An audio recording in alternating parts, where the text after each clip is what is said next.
The following is a conversation with Roger Reaves, one of the most prolific drug smugglers in history. He worked for Pablo Escobar and Jorge Ochoa, the leaders behind the Medellin Cartel. Roger was the employer and close friend of Barry Seal, the infamous drug smuggler who was the main character in the movie American Made. Roger transported countless tons of cocaine and marijuana covering 6 continents. He escaped prison 5 times, was shut down in both Mexico and Colombia, and was tortured nearly to death in a Mexican prison. Through all of this, his wife Mari, the love of his life, was there with him, and when he was in prison, she waited for him. He recently got out of prison, where for many years he worked on his memoir called Smuggler. This podcast is an exploration of his story. Quick mention of our sponsors: Noom, Allform, ExpressVPN, Four Sigmatic, and 8 Sleep. Check them out in the description to support this podcast. Let me say a few words about Roger Reaves, Pablo Escobar, and the war on drugs. This conversation with Roger is unlike any I've ever done. In the eyes of many, including the law, Roger is a criminal, a bad man who has added to the suffering in the world. But he never directly engaged or participated in the violence, unlike his bosses, Pablo Escobar and Jorge Ochoa. His crime was the transport of drugs. I thought about this, and about Pablo Escobar, who was at once both a brutal murderer and a Robin Hood figure who helped the poor and was loved by thousands, if not millions. We sometimes idolize murderers and destroy good, honest men. We give power and money to corrupt politicians and dictators that starve and murder their own people. Given this, I think about what makes for a good man and what makes for a bad man, and who decides. Sitting across from Roger, I saw a complicated man, but one who has kindness in his heart, a love for money and adventure, and a disdain for violence. Again, his crime was the transport of drugs. Since 1971, the war on drugs has cost U.S. $1 trillion. Marijuana legalization alone would save and make $13.7 billion. That could send more than 650,000 students to public universities every year. Then there's the human stories of the 500,000 human beings sitting in prison for drug-related offenses and the 1.1 million on probation and parole. Their life is damaged or ruined beyond repair due to the prohibition of drugs. There's a lot more to be said about the damage done by the war on drugs. But when reading about Roger's story and talking to him, I couldn't escape the thought that while society wants to label him a criminal and a bad human being, there are much worse men out there who we give a pass to, even give power to, even men who hold political office or run companies.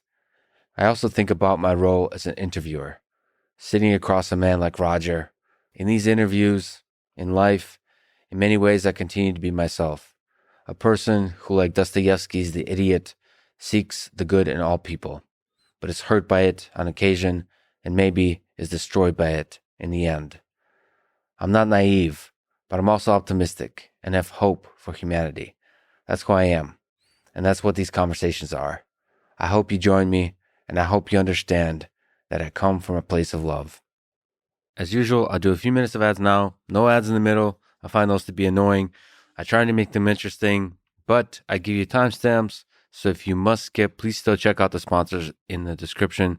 I hope you don't skip, but at the very least, I hope you buy whatever stuff they're selling. We're very picky with the sponsors we take on, so I hope you'll find value in it, just as I have. This episode is brought to you by Noom, a new sponsor, so please do definitely check them out, and I hope they stick around. Noom is a behavior and habit-changing system that helps you get fit and lose weight. Go to trynoom.com/Lex to take their short survey about yourself, and it'll generate a custom program for you. This includes helping you find why you wanted to do it in the first place. That's really a very important thing when you're trying to make a lifestyle change. Then it also provides you with small goals along the way that will help you make the habit changes, and it guides you, I would say, about 10 minutes a day to build those better habits. I think diets and all those kinds of things don't really work when they're framed in the context of restricting yourself. I think you have to see it as habits. Like everything that seems unpleasant at first, through habit building can become pleasant. Go to trynoom.com/Lex to fill out their quick survey. That's all you have to do. You don't even need to sign up, but I hope you do sign up. Go to trynoom.com/Lex. This show is sponsored by Allform, which is a furniture company. They ship to your home quickly, take it back for free if you don't like it in the first 100 days. It's easy to assemble, looks beautiful, sexy, classy. It feels amazing. It's very comfortable. I love it. I have a love seat back in Boston. I have a couch here in Austin. I really love their stuff. Like I said, it's classy and it's comfortable. I remember sharing a love seat with Mr. Michael Malice. I don't know how long ago that was, but that's when he wore the white suit to my black suit. And once more, we'll get to share that love seat when we talk again soon. I'm not exactly sure when, or maybe I do know, but I'm not going to tell you in the true trolling style that Michael is a master of. Anyway, go to allforum.com/Lex to pick out the same sexy couches that I got. They're offering 20% off all your orders if you go to allforum.com/Lex. This show is also sponsored by ExpressVPN. They protect your privacy, your data. Internet service providers, ISPs like Comcast or Verizon, if you didn't know every single website you visit. ISPs can sell this information to ad companies and tech giants who then use your data to target you. Most of the time, this is harmless until it's not. I personally enjoy using ExpressVPN because of the simplicity of its design. It just works, which is great from a piece of software. And also the speed of the connection is very fast. Also, I like that it works on basically any device and operating system, including Linux. Anything that works with Linux brings joys to my heart. And it's pretty cool that I can be in Windows, I can be in Linux, I can be on my Android phone, I can be on my iPhone, and the thing just works. Super easy, super fast. I love it. Anyway, go to expressvpn.com/LexPod to get an extra 3 months free. That's expressvpn.com/LexPod. This show is also sponsored by Four Sigmatic, the maker of delicious mushroom coffee and plant-based protein. I think there's a bunch of stuff in it that's super healthy. You can go to their website at foursigmatic.com/Lex to check out what all the healthy stuff is. But I just drink it because it tastes good. It's part of my ritual now. Like for many people, coffee is part of my morning ritual. It's almost Zen-like. The depth and clarity of thought I have in those first few hours of morning are just amazing.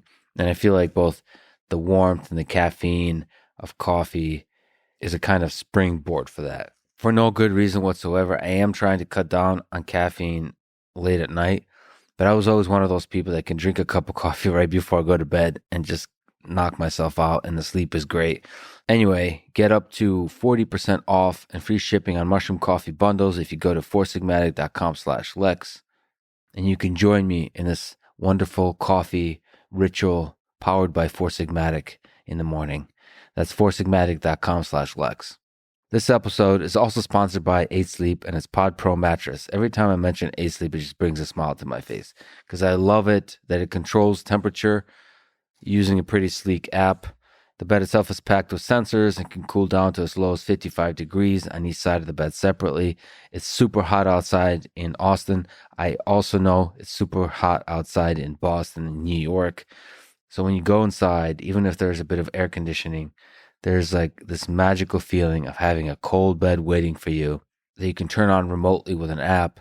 And there's a warm blanket. The combination of warm and cold, it's like when you put like a hot chocolate thing on top of ice cream. That combination is just incredible. And the same thing for a bed. They have a Pod Pro cover, so you can just add that to your mattress without having to buy theirs. But their mattress is nice. I have one, just so you know. I enjoy it. You can track a bunch of metrics like heart rate variability, but cooling alone is worth the money. Go to 8sleep.com/Lex to keep your body cool in those hot summer nights. That sounds like a bad 80s song. That's 8sleep.com/Lex. This is the Lex Friedman Podcast, and here is my conversation with Roger Reaves.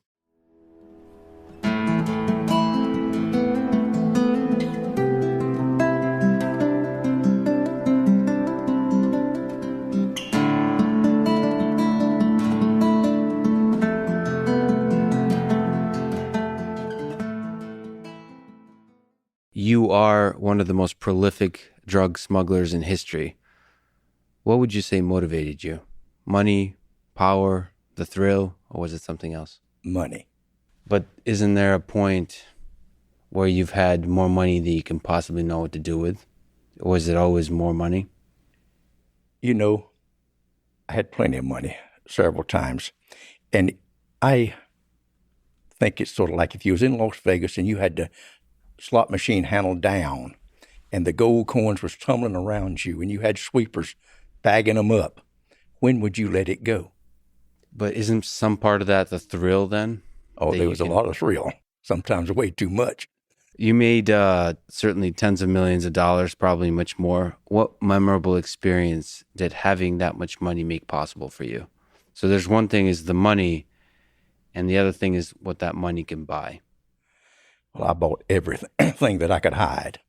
I bought 7 farms. I owned the land where the city of Moreno Valley, California is. I had an option on that land. Did the planning and development of that.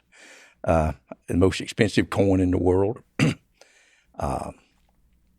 Yachts, ships, airplanes galore. Did that bring you happiness? No, absolutely not. In fact, I think I'm happier now. I know I'm happier now.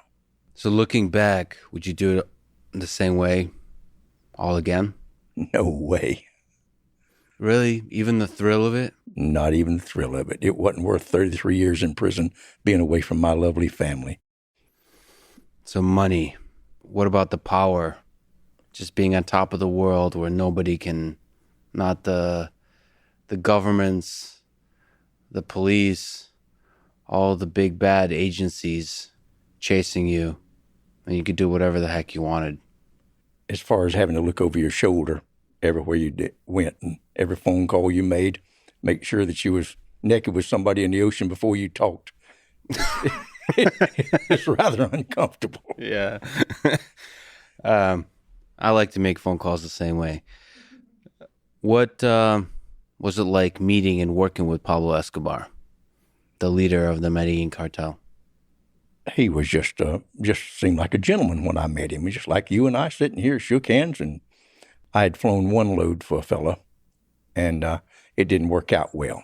The fellow that I give it to got shot, and it took a while to get my money, and they didn't put as many kilos on the plane as they're supposed to, and so I wasn't going to work with them anymore, and my contact down there introduced me to Jorge Ochoa, and we went up in Envigado. We went up, and the gate opened, and we was escorted in. They must have been 50 men out in the yards, a hitching rail on an old house, and we was escorted right in. And there was a beautiful woman in there. I mean, gore, drop dead beautiful. And she made us a cup of coffee, then was ushered in to see Jorge Ochoa. And he had 12 telephones on his desk, and all of them was a different color. And he shook hands, was very friendly, spoke English. And he said that each one of those telephones represented another city in the United States. This is Chicago, and this is New York. If I ring, I knew who's calling. And so we chatted a while, and he asked me what type of airplanes I had and what experience I had flying across the U.S. border. And I told him. He seemed pleased with it. And he called the lady in, and she went next door, and in came Pablo Escobar, and he introduced me to Pablo Escobar. And he asked the same questions again, and I answered them, and I says, I asked them how much they paid, and they paid $5,000 a kilo to haul it. And so I said, how much you put on the plane? He said, $300, $500. So that's $2.5 million for an 8-hour trip. It sounded pretty good to me. And we're talking about cocaine. Cocaine. And we're talking about Colombia. Colombia and cocaine and Medellin Cartel. And Jorge Ochoa was one of the, what would you say, founding members of the He was probably the brains behind the whole thing. The brains, and spoke good English. Yes. And they were nice people. Really nice people. Were you scared? Not at all. What's wrong with your mind that you weren't scared? Here's some of the most dangerous men in this world, and you weren't scared. Well, I knew I was going to do exactly what I said I was going to do. Mari and the children was down there. They went down, and they stayed in the hotel, 5-star, and treated royally on my first load. And they just did as security to make sure that I wasn't a DEA agent. So I did the first load, and They can say they were hostages, but they really weren't. It was just an insurance. So there was some integrity to the way they operated. Completely. I mean, straight up. The money was ironed and banded and just right. And the numbers were never once anything wrong with it. What would you attribute that honesty to? Within their own moral system and their own set of rules, why weren't people crossing the line and shaving off the top and injecting chaos into the system to where it would be unpredictable and people would be dishonest and greedy and all those kinds of things? That's true. Most people are, but there's certain people at the top of the food chain that they don't need that. And if they're completely honest, then they don't have to remember the lie they told. And plus, they're just honest to start with. They making plenty of money. They was making as much money as I did. I'll tell you how that came about. I understand that 10,000 people were killed every year in Medellin, Colombia, and what they were doing, they didn't have any organization. And if one fellow had 10 kilos and he wanted it shipped to New York, he would tell his friend, and his friend says, "Sure, I'll ship it. I have a pilot, and I'll ship it up." And then he would look in the newspapers, 40 kilos was busted in New Jersey. "I'm so sorry, yours got busted." Bang, bang, he's dead. So here comes Jorge Ochoa and the three Ochoa brothers and Pablo Escobar and Gacho, and they decided that we will make an insurance company, that we would charge you $10,000 to take it to your contact in Miami. If it gets lost anywhere between the time I put it on the airplane or the time you give it to us and the time we give it to your man, we will replace it in Colombia for you. So there was no way anybody could lose. And I understand they got 100 tons piled up under that insurance program. And I was right there the first day. So I had all the work I could do. I would land and I said, "When do you want me to come back?" "We're waiting on you, senor." Well, let me ask a difficult question. Some see Escobar as a brutal murderer, and some see him as maybe a Robin Hood-like figure who helped the poor. How do you see the man? Both of them. I think he started out, to be honest, would help the poor, and then they had a war down there, and they blew up and killed his people, and the country was divided almost equally three ways. They had the military. They were just as much into it as anybody. And then you had the FARC guerrillas. They had about a third of the country. And then you had the Contras. It was like the white farmers. And they're the ones that I was dealing with. And they were at war with one another. And so if one of them started killing their people, well, I'll kill some of yours too. So that's how it happened. And then when I heard about Pablo Escobar blowing up that airliner and killing those women and children, I was sorry I ever shook his hand. That's brutal murder. So you would say Escobar is not a good man? Not at all. It's terrible. Now, looking back on it, when I met him, he was good. Did just exactly what he said he would do. Could he be a bad man and a man you can trust? Are those absolutely you could trust him? Yes. So, from your perspective, in terms of business, he was reliable, he was honest, had integrity. You could work with him, and you felt safe. Completely. We flew up to his ranch, and we brought out motorcycles to start with. And can you ride a motorcycle? Of course I can ride a motorcycle. So I took off across the grass, and there was a little ditch there, and the front wheel dropped in that thing, and I must have slid across that grass 20 feet before I got stopped. He almost fell off his bike waiting because they knew what it was going to do. And then we got on horses. And we went out there and pretended to round up some cows. And he put a MAC-10 machine gun pistol over my shoulder. "Do you know how to use this?" Well, I never had, but it was all right. I think it was like, "Okay, you got 10 bodyguards. What do you need me for?" So that's the kind of time we laughed and talked and drove some cows over the stumps. You said Jorge Ochoa was perhaps the brains of the Medellin cartel. What was he like? And why do you say he was the brains? Well, he was a gentleman. And I suppose he shipped, no telling how many more times of cocaine than Pablo did. Just and him and his brothers, you could tell by they had on each a load they was in duffel bags, and it's big football-shaped, fluffy stuff made with ether. And they would have 3 horns on it, or a rattlesnake, or 4 X's on each bag. You kind of got to knowing which was which, and they shipped a lot. So, and he was just a gentleman. I took the family. We went one weekend to his ranch, or his palatial place out near Barranquilla, and he just treated the family. His family had his younger brother made a bullfight, and we had skiing and little airplanes on floats on the water. It was really nice, and he was really nice. How do you make sense of the tension that a man could be a gentleman, can have integrity, but also be a murderer? Well, murder is a stronger word than killing. Can you explain the line, the gray area we're talking about? I mean, I've just talking with Jocko Willink, and we talked a lot about killing in the context of military conflict, in the context of war. So there's a line between murder and killing that you can draw. What's the line that you're referring to? It's something similar. If people are shooting at you and you shoot back and kill him, that's not murder whatsoever. It's he's trying to get away or out of the situation. But if some woman don't pay you and you send a hitman over to kill her and her children, that's murder. That's murder. Was Jorge involved in those kinds of things? I don't think so at all. He was just such a gentleman. He had a restaurant before, and he was just smart. I understand that the first 10 kilos he sold, he was sitting on a motorcycle in the sidelines in a parking lot, and when the DEA come in, he sped away. So he didn't come back to America. He was just smart. Some people just are savvy. And he was such a gentleman. And the whole family, the mother and the father, the 2 brothers, their sister, I was there when she was kidnapped.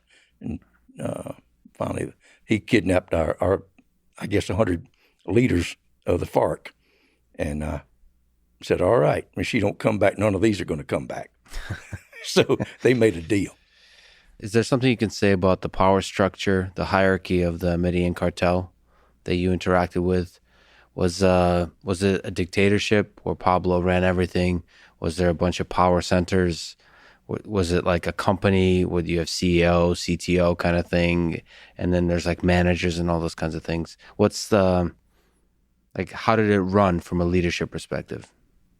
I understand that about 5 of them got together and made this, I will call it an insurance company, and now known as the Medellin Cartel. And I didn't see any difference. Each one of them had their own business, and their people from the jungle or wherever made the cocaine, gave it to them, and they shipped it. And so it didn't seem to be any power play between them at all. But my main contact was Jorge Ochoa, and Pablo Escobar was right there, and I saw plenty of stuff for him too. It's strange that they didn't betray each other regularly. Greed makes men betray each other. How do you explain that? How much betrayal did you see? I didn't see any. Absolutely none. If they shipped his 100 kilos, he got paid for it. If the other one shipped his, I'm sure they got paid for it. How do you explain that? Well, there was no need to. The money was just unbelievable. You think about 500 kilos in the plane at $50,000 a kilo at the time. And they paid $5,000 to ship it. And they made $5,000 without even touching it. They just had somebody to load it onto the airplane. I gave it to their man in Miami. They gave it to whoever it belonged to by the marks on the duffel bags. So they was making just untold millions. Just no reason. But greed can blind men. It's still strange to me that there was not more betrayal. It speaks to something else, perhaps, that's bigger than money. Maybe not. But it seems like just like in the casino, like you mentioned, we get accustomed to whatever level of money we have. We get accustomed very quickly. Yes. And then there's a tension that's natural between human beings. And when that tension combined with money, combined with power, combined with, like you mentioned, beautiful women and a bit of violence, it seems that betrayal should be commonplace. But it's not. It wasn't, not at all. Carlos later, I don't know if he betrayed anybody, but he started that. He was running cocaine through the Bahamas, and he had the island. I didn't go. I was offered to fly with a DC-3 with that, but I didn't like it. So I had my route through the oil wells in Louisiana, and so I wasn't going to change. But he talked a lot, and I don't know if he betrayed, but they didn't like him. Yeah. So as you expand, there could be tensions that that lead to conflict. Colombia was, like you said, an ultra-violent place. How did you survive? Who protected you? I was a hero. They liked me. I mean, I was just treated royally. All I did, I would come over El Banco. There's a radio station at the forks of the Magdalena River. I believe it was 720, if I remember right, on the AM. And I'd fly in at 10,000 feet, and I'd see below me there'd be a Cessna.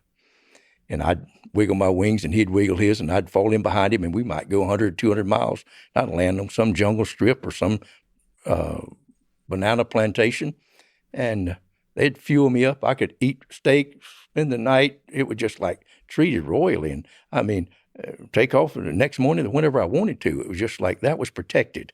And I was an honored guest. It wasn't anything like in that movie putting a gun to your head and taking your sunglasses and betting. So one time I complained to Jorge Ochoa that the runway was pretty short that they were using. And I went back down there, and it looked like Los Angeles International. They had bulldozers in there. They had that thing 5,000 feet long. Yeah. Just the next week, it was all done. The jungle was gone, and clay put up there. And all the while, you were not afraid. You were treated like royalty. Yes, there I was. I was afraid when I landed in the United States. Well, maybe let's go back to the beginning. What was the first time you flew an airplane with drugs on it? Tell me the story of the first time you smuggled drugs. All right. I flew down to Jalapa, Veracruz with a Cessna 182. And we landed at the town. It was a lovely town. And just an old town, looked like Bible times. Women were washing their clothes in the streets and with stone basins and the stream running through. I was dumbstruck. It was just so pretty. And I went in a church, a Catholic church, and it had the Stations of the Cross, all carved magnificent. I'd never seen that. And I come home and told Mari about that. That was just almost brought tears to my eyes. It was so beautiful. And 3 o'clock the next morning, I went out to the airport and taxied down to the taxiway, and there was a guard came out and wanted to know what I was doing. And I pulled out, I was on the fire department out in Redondo Beach, California. So I pulled out my wallet, and in it was the fire department badge. And he shook my hand, was so glad. So I taxied on down there, and we loaded up about 400 pounds in the plane and came on back. And I was running into headwinds more than I thought. And I landed on a little strip. You were talking about on the way back? On the way back, on the way north after we loaded up early in the morning. And the only time I ever got vertigo. The mountains were coming down at a 30 or 40 degree angle, and the Milky Way was overhead, and somehow I wanted that airplane to be level with the stars. And it got me, and it's a phenomenal pilot has vertigo. It's the only time I ever had it was on that load. So anyway, the wind was on the nose of that Cessna, and I wasn't going to make it to the dry lake where I had fuel. So I landed on a little bitty strip, and there was a little house. It was caved in, and there was a little boy named Lazarus, about 6 or 7 years old, and he was herding some goats. So we put the marijuana in that house, and the man stayed with it. So while I flew into some town and got fuel and came back, and we sat down with the lunch that I brought back, and little Lazarus sat there and ate with us, and we had a good time. We loaded on back and came on home. Oh, wow. I wonder where he is now. Yes. So what was it like to fly? Maybe describe the details of, do you have to fly low? Is there details that are unique to this experience of flying an airplane with drugs on it, on board? All right, well, one of the mistakes that just hundreds and thousands of pilots make, they don't stop at the border going down and get their permit. Once you get a permit to be in Mexico, you've got it for 6 months. You can go anywhere, any fishing village, any little town, any little place, show them this and you're welcome. Mm-hmm. If you don't have that, you go straight to jail. So you go down there and you think, okay, they're going to have fuel for me to come back and so forth. Oh, sorry, senor, that was had a rusty leak in it. We don't have any. Well, you better be able to go to town and get it. Yeah. So that's what I did. And when I was coming back for several years, I would fly up at Mexicali and cross the border right at Calexico. I would act like I was landing on the Calexico side just after dark. And then I'd zip across the border and I'd go over to the Salton Sea and go below sea level, 100 and something feet, I believe 170 feet, and come on up and go out there above Palm Springs and land out 29 Palms in the desert and put my stuff under a Joshua tree and fly into town and get my pickup and go on back out and get it. And that was fun. And then it got really dangerous. They had Operation Starlight, I believe was the name of it, and they caught a lot of pilots coming across the border. So I changed it, and by that time I was flying bigger planes. I was flying Beech 18s. And I would refuel in Mulahey halfway down on the Baja Peninsula. And then over in the middle, 20 miles from the nearest road, was a goat ranch where they milked goats and made cheese. And I would go there and unload the load coming up out of anywhere in southern Mexico. And I would land there, and a guy named Juan we'd put the marijuana under the trees, and I'd fly into Mulahey, and they'd wash my plane and gas it up, and I'd eat a lunch and rent a room for a few hours and take a nap and a shower, and then go back in the afternoon and fill up. And then I would go northwest out of there and fly 200 miles off the coast to the island of Guadalupe. And from there, I would fly on a more northwestern heading about 300 miles out over the Pacific. And then I would come in behind the Santa Barbara Islands, down low, and then I'd come up and go out in the desert and land. And I did that for the rest of the marijuana trips. What was the hardest part about flying those routes? The hardest part was getting good marijuana. So the hardest part isn't the flying. No, the flying was just like driving your car down. But then I had people that would bring me on trips that were just unworthy of an airplane. Like when I'd land on a highway.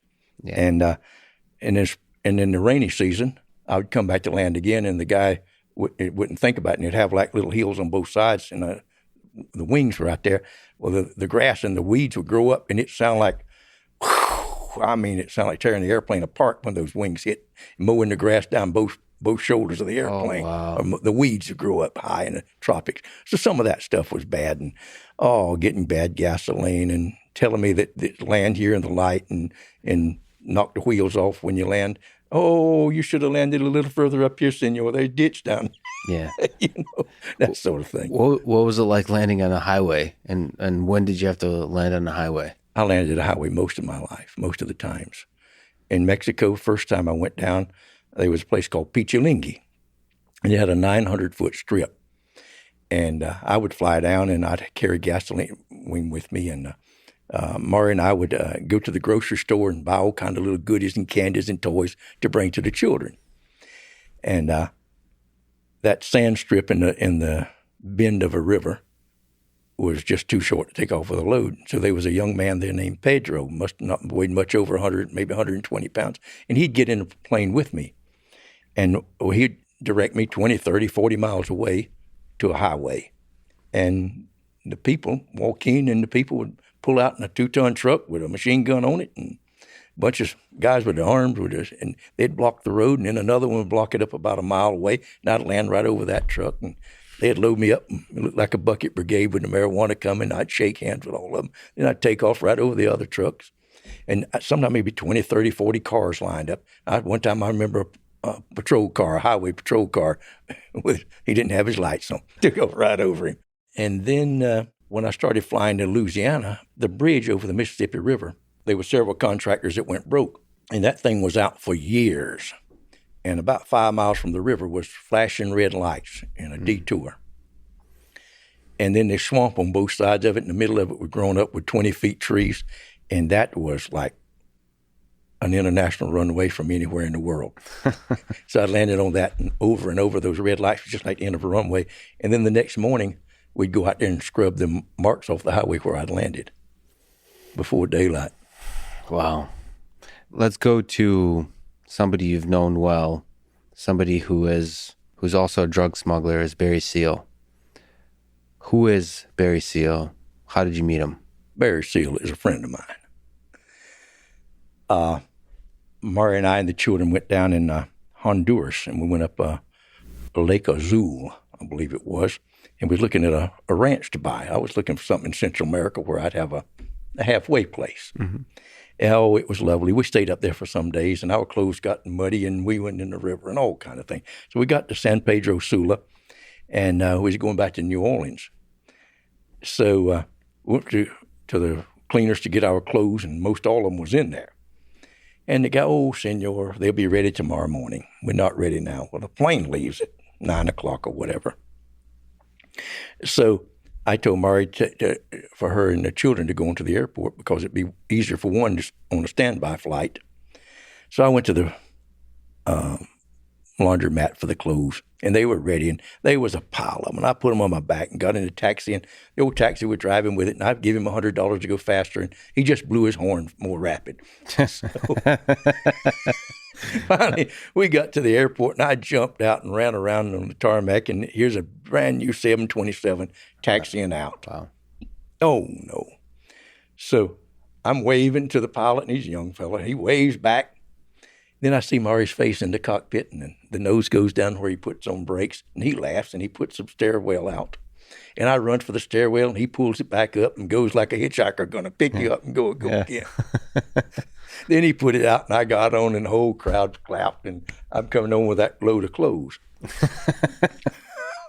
So I go way down in the middle, and the plane's full, and Miriam, my daughter, was about 9 years old then. And she was sitting in the middle, and by the window was Barry Seal. Of course, I didn't know it. And I sat in the middle, and we took off, and the wheels come up with clunk. And then I got up about 5,000 feet, and we had a little clunk, clunk. And she said, "What was that, Daddy?" And I said, "He just turned on his autopilot." And that fella reached over, and I looked at him. I said, "He looks like CIA or FBI, something. He ain't supposed to be here." Yeah. Clear blue eyes, gentleman-looking man. And he said, "You fly these things?" I said, "I got a few hours, mister." He said, I fly them too or something other. And he said, "My name's Barry Seal." And he reached over Miriam and shook hands. And we got to talking. And I thought, there's no choice of seats on this. It's just open seating. But I don't believe him one bit. And he started talking about he just got out of jail that morning, just got out of prison. And I said, uh-huh. And he told me that he'd been a pilot with TWA and this and other. And told me what he was for. And so we had a nice conversation for a couple hours to New Orleans. I didn't believe him. Yeah. So he got off in front of us, and what a crowd of people to meet him. An old mother and a wife and little children hanging on to him, crying and hugging and kissing him. I said, he was telling the truth. So I reached over and gave him a little piece of paper. I had Murray to write it out with our address. I said, "Barry, I might have some work for you." What was he in jail for? He got caught with 100 kilos of cocaine in a small plane. And so he served a year. And that was from Colombia? I don't know where it come from. He got caught in Honduras, probably refueling. But he'd been in prison down there before for bringing explosives to the Cuban Contras. And he lost his job with the airlines. And then later on, I found out he was ex-CIA and George Bush Sr.'s protege and had 1,000 parachute jumps and was there. He was a hot shot pilot. There's a million questions I want to ask here, but maybe can we linger on it a little bit longer? What was your relationship with him like? You were a drug smuggler. He's a drug smuggler. Your friends. How often do you guys talk? How often do you work together? What was the relationship like? Well, I'll back up and just finish where I started off there. I gave him a thanks, Barry, I may have some work for you. I know I got some work for you. Mm-hmm. And I says, come out to Santa Barbara. And so, I don't know, a week or two later, he flew out and went to our house and stayed with us a couple of days. And I had a almost brand new Aero Commander, 690B. That thing was turboprop, and it was hot. It's the hottest thing I'd ever had. So I said, let's go, Barry. Let's see what you can do. So I'm sorry I said that. We got about 10,000 feet. And he was like one of them Blue Angel pilots. He wrung that thing out. Yeah. And I said, that's enough. And then he did a falling leaf. It's where you cut the engines and the plane falls from side to side. I saw Bob Hoover do that in an air show once, and that's the only person I ever saw do it. And my hand was white knuckle hanging onto the seat. You shut off the engine? Yeah, he shut off the engines and landed flying it side by side like this. How do you explain that? Was he just a wild man, or was he sufficiently skilled to where... He was sufficiently skilled. Absolutely. He knew what he was doing. I can get a plane from one spot to another, and I guess I'm known as a good pilot, but that guy was aerobatic. So anyway, he stayed with us a couple of days, and then I told him, I said, this plane needs tanking. I said, I got some work down in Columbia, needs to come back to Louisiana, and I need 2,500 mile range. He said, I got somebody in Mena, Arkansas to do that and keep their mouth shut. So I gave him $10,000 and he flew away. And in a few days, he called me and says, come to my house in Baton Rouge. So I went out to his house in Baton Rouge and I stayed with him for a few days, and that plane was tanked. I mean, beautiful from stem to stern. I could went from Bolivia to Canada with it. So he was, then I hired him to fly. And he was funny. I paid him $1 million a trip. I paid him $2,000 a kilo, so about $1 million trip. And I didn't get paid until the people received it. They had to ship it to Chicago and New York, and then the money come back. So it was a couple of 2 or 3 weeks pipeline. Well, I had to pay him before he'd go again. I mean, and he bellyache. I mean, he'd moan and groan. So one time I gave him $1 million and I put it in a box real nice. So how big is a box that contains $1 million? So we're talking about $100 bills? $100 bills. It's not very big. You can put it in a large briefcase. It weighs exactly 10 kilos. Each bill weighs a gram, so you can weigh your money and almost get it exactly so right. 20-something pounds is $1 million. 22 pounds. 22 pounds. Of $100 bills. But in $1 bills, it's 1 ton, 2,200 pounds. We didn't even accept them. Were you the one that introduced Barry Seal to Pablo Escobar? No, I didn't introduce him at all. And our deal was that you don't meet my people. I mean, we just kind of crossed. You worked it for me to fly the airplanes. So he wanted these Panther conversions, cost $400,000 each, with storm scope and radar. So I bought anything he wanted. What's that mean? Sorry to interrupt. Panther conversions. Panther conversion was these people called Panther. They took everything out from the firewall and the instruments and all and converted them and put Q-tip propellers on them, full-bladed, and you very quiet. And the CIA developed those in Southeast Asia for running behind the lines. And that's where Barry had flown those things, so he knew about them. Mm-hmm. So that's what he wanted, and that's what we got him. How does that connect to Pablo? And so he worked for you, and you got those upgrades. I think he flew about 30 loads for me, and then I got arrested and was for everything in the world. Got 35 years sentence. But let me back up a little bit. Barry was our friend.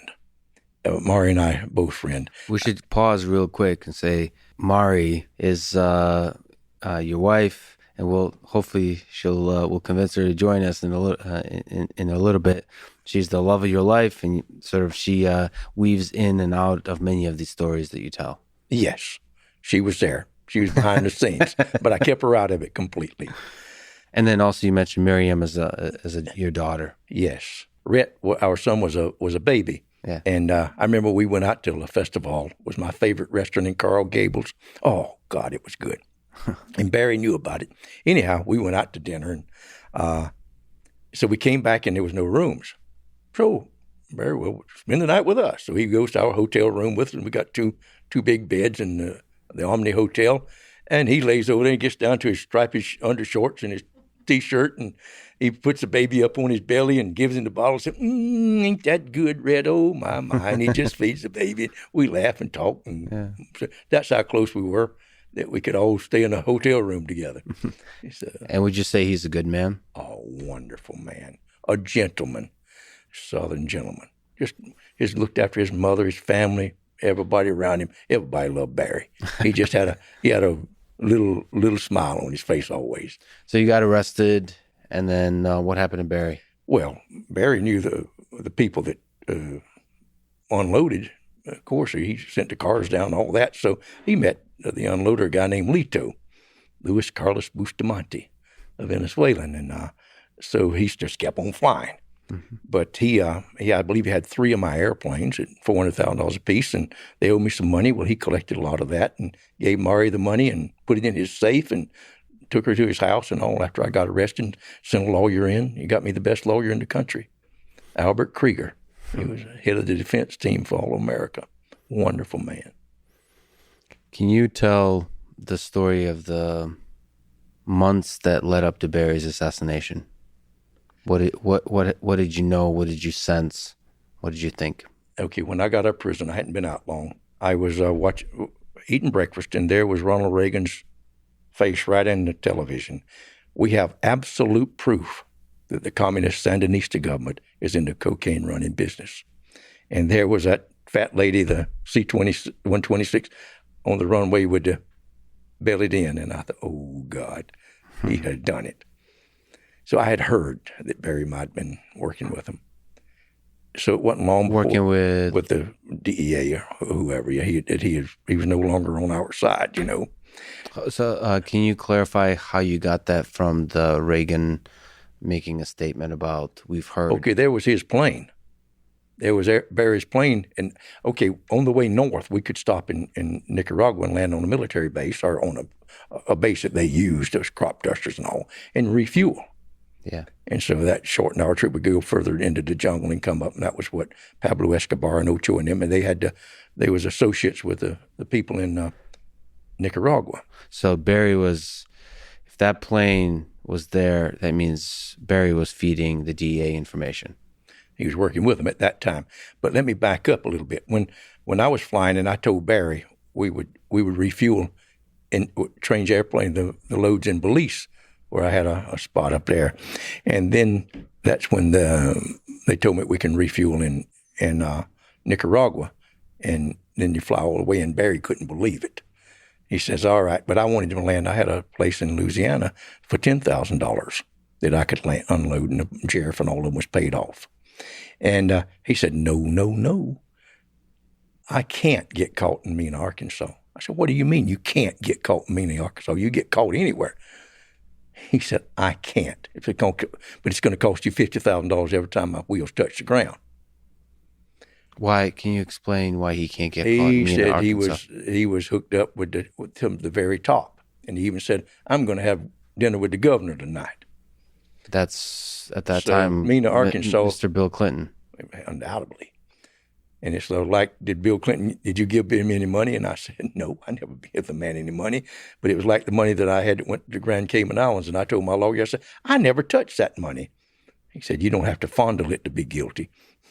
So what, I mean, there's a lot of conspiracy theories around the relationship between Barry Seal and the Clintons. Absolutely. What evidence do we have? What would you say from your best understanding of what was the relationship between Bill Clinton and Barry Seal? Barry said, and he knew that he couldn't get caught in Mena, Arkansas. And when that movie was going to come out, be called Mena, somebody stopped it. I mean, they stopped it dead in the tracks for 2 or 3 years, and the producer even quit. You mean the American Made with Tom Cruise movie? It wasn't. It was going to be called Mena? It's the name that was written and produced in Mena. And waiting on Hillary to be elected, they would not let that movie out. And that movie was changed drastically. But to push back on that, that doesn't mean there's truth there. That means they were worried about the power of the conspiracy theory, which stuck. Exactly. I don't know. I mean, you know, some conspiracy theories, just because they're popular, doesn't mean they're true. And ones that, but it also doesn't mean they're not true. And there's ones that are not very popular that could be true. But that one really stuck. I mean, what's your sense? Well, I paid $1.5 million for Barry to land at Mena, Arkansas. So I was pretty well assured that he couldn't get caught. And I said, well, I can't get caught in Colombia. We can't get caught in Nicaragua. I guess we got a license. So we went for it. Oh, so when you say I can't get caught, just to clarify, there's a sense where this is a safe place to land. Yes, like completely safe. So you don't think he was referring to some kind of, like my grandfather who fought in World War II would talk about bullets can't hit him. So it's almost like No, that wasn't believing he was taking that $50,000 and giving it to somebody. And Barry was honest, so he wasn't just taking it from me because he was making $1 million and he didn't care for the $50,000. Oh man, taking the story forward, the months leading up to his assassination. What do you understand? Why he was assassinated? Who were the players involved? Maybe could you have stopped it? Well, I'll tell you, after I saw Reagan's face on the television saying we have the absolute proof, the phone rang, and it was Barry. I hadn't heard from him in a couple of years. He said, I'm coming out tonight, Roger. And oh, boy. So he came out. He said, I'll meet you in this French restaurant. I don't even know it, in Santa Barbara. And I walked in. There's about 20 or 30 people in there. And they was all 30, 40 years old, women with plastic or leather skirts and me in their blue jeans. And I looked around and Barry was at the back. He was leaned up and he'd gained weight. And I walked up and I said, Barry, you wired? He said, no. I said, well, I'm not going to talk. Are these DEA agents? He said, every one of them. So with jeans and skirts. I like it. Oh, boy. So I said, well, Barry, I'm going to sit you and you just talk to me, buddy, and tell me what's on your mind. And he sat there and he just went to talking, and he told me about that he was left holding the bag, and that. What do you mean by that? Like that nobody's supported him. Well, Nobody I think helped that him out. another. He was, and I don't know this. I mean, this is just what happened. Putting it all together, that he had some CIA buddies that was pretending we're going to supply Oliver North with arms, and with that, you can land cocaine back here by the ton. So he's taking his little planes and putting some AK-47s and maybe ammunition or whatever, and takes it down to the Contras against the Communist Party of Nicaragua, where we've been landing. And Oliver North was involved in this. So when all that, and so his CIA buddies was certainly involved, and we know they were. And Barry had been in the CIA earlier when he first got out of school. So when as I say, the shit hit the fan, they all fled and left Barry holding the bag. The CIA and the DEA. Yeah. No, not the DEA, the CIA. The DEA wasn't in on it. The CIA was selling that cocaine, bringing it in. And just to clarify, what's Iran-Contra scandal? What was the alleged involvement of the CIA in using drug trade to fund things? What do you know? What do you think is true? What should we know? Well, I know. What I know is true, that Barry was taking a small amount of arms back to Central America and giving them to whoever Oliver North group were. Who's Oliver North was a colonel that got implemented and almost brought the government down. And so they said, all right, we're getting the guns from Iran, and we're taking cocaine to pay for them. Yeah. And since Congress won't give us money to fight this war, we're going to circumvent it. So that was a whole thing. So it was CIA's effort to circumvent the funding mechanisms of government by selling drugs. Yes, but it was a handful of renegade CIA agents that was Barry's friends that was making a load of money. Tons of it come up. If you would like to read the book, The Big White Lie, the CIA and the crack cocaine epidemic, the CIA put, according to this, the book in Michael Levine, I didn't remember his name last time I talked, wrote that book, and he was a head CIA agent. He was a head DEA agent that exposed this, and the CIA tried to kill him. And he says they put crack cocaine. They developed their chemists developed crack, and they put it in every city in the United States on one weekend. So they were bringing it up by the tons, and that's for sure. And Barry was bringing it.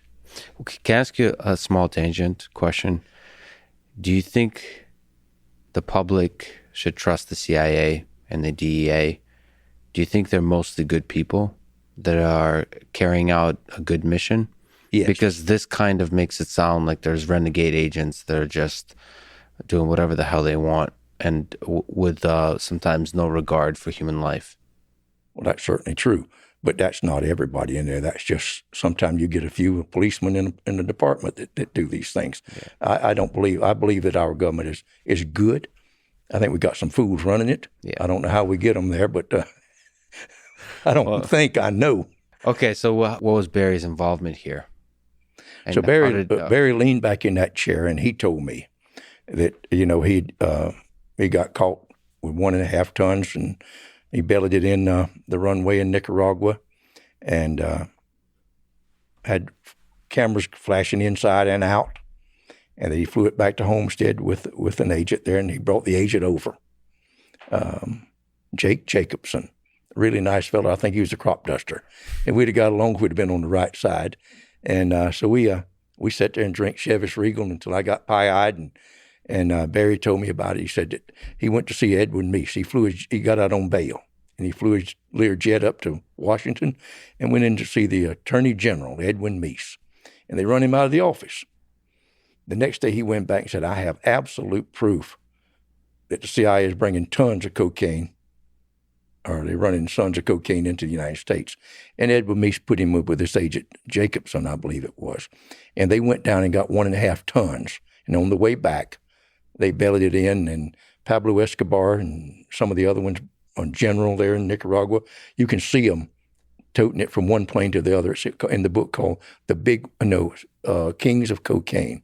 It's got a mention of me too, and also the other one has a mention of me in it.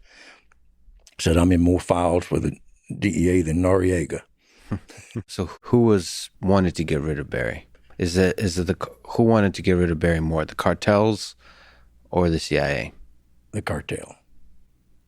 But so Barry leaned back and he told me the story, and the tears came down between his fingers as he put his hands over his eyes, and he said, I just couldn't do it, Roger. I just couldn't do 3 life sentences. So I've told him everything. I went to Congress, and I've testified before Congress. And he testified before Congress for all these things that he'd done. And he said, I told him all about you. But you're under my umbrella. You got to testify with me before a grand jury in Miami. And so the guy said, you can come down. The DEA agent said, you can come down tomorrow with Murray, first class, or I'll take you down in chains. And if you don't testify with Barry, the only place you'll ever see your wife and family again is in a federal prison visiting room. Was that a difficult conversation? Looking at him, my guts was just like ice water. I can't testify against my friends. I just can't do it. How am I going to do it? I can't work with people, and he was honest with me. How am I going to testify against them? I can't spend the rest of my life in a federal prison. What on earth? What a mess, Barry, you've got me into. So, is that a kind of betrayal there? Yes, but it's still, I wish he left me out of it. I understand him getting in such a mess that he told, because if the CIA and whoever else was behind him betrayed him, then he's going to tell everything. So I says, all right, I'll be to Miami. So Murray and I flew down first class. And I went to a lawyer, one of the biggest lawyers in Miami, and I said, man, I am in a mess. This fella's told everything, and I've got to say something, but I'm not a snitch, man. I mean, what can I do? And he said, well, being a snitch is like being pregnant. You either are or you're not. And he says, I don't represent snitches, but if you want to fight this case, I'll do it for $600,000. And boy, my face turned red. Well, I'm not a snitch.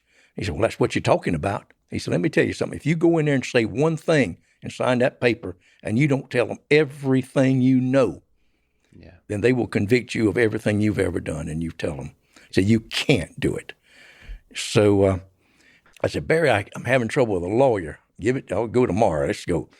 So, all right, use my lawyer. And he gave me his card, the lawyer's card. So Murray and I went to the festival restaurant that night, and Barry and Debbie came in. She was dressed pretty, and Barry was, and so we was already about finished. So we had dessert together.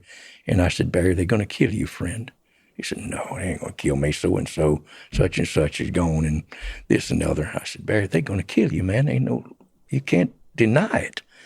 And I said, I didn't tell him I wasn't going to testify, so I hugged his neck. I really, and we fled to Brazil. I took Mari and the children, went to Brazil. So you decided there you're not going to. I knew. I wasn't going to. I didn't know what I could do. I talked to a lawyer. I mean, I didn't know what I could do, but the best in Miami said what he told me. Yeah. So I had to go. And you went to Brazil. We went to Brazil. Did you have a conversation with anybody at the cartel?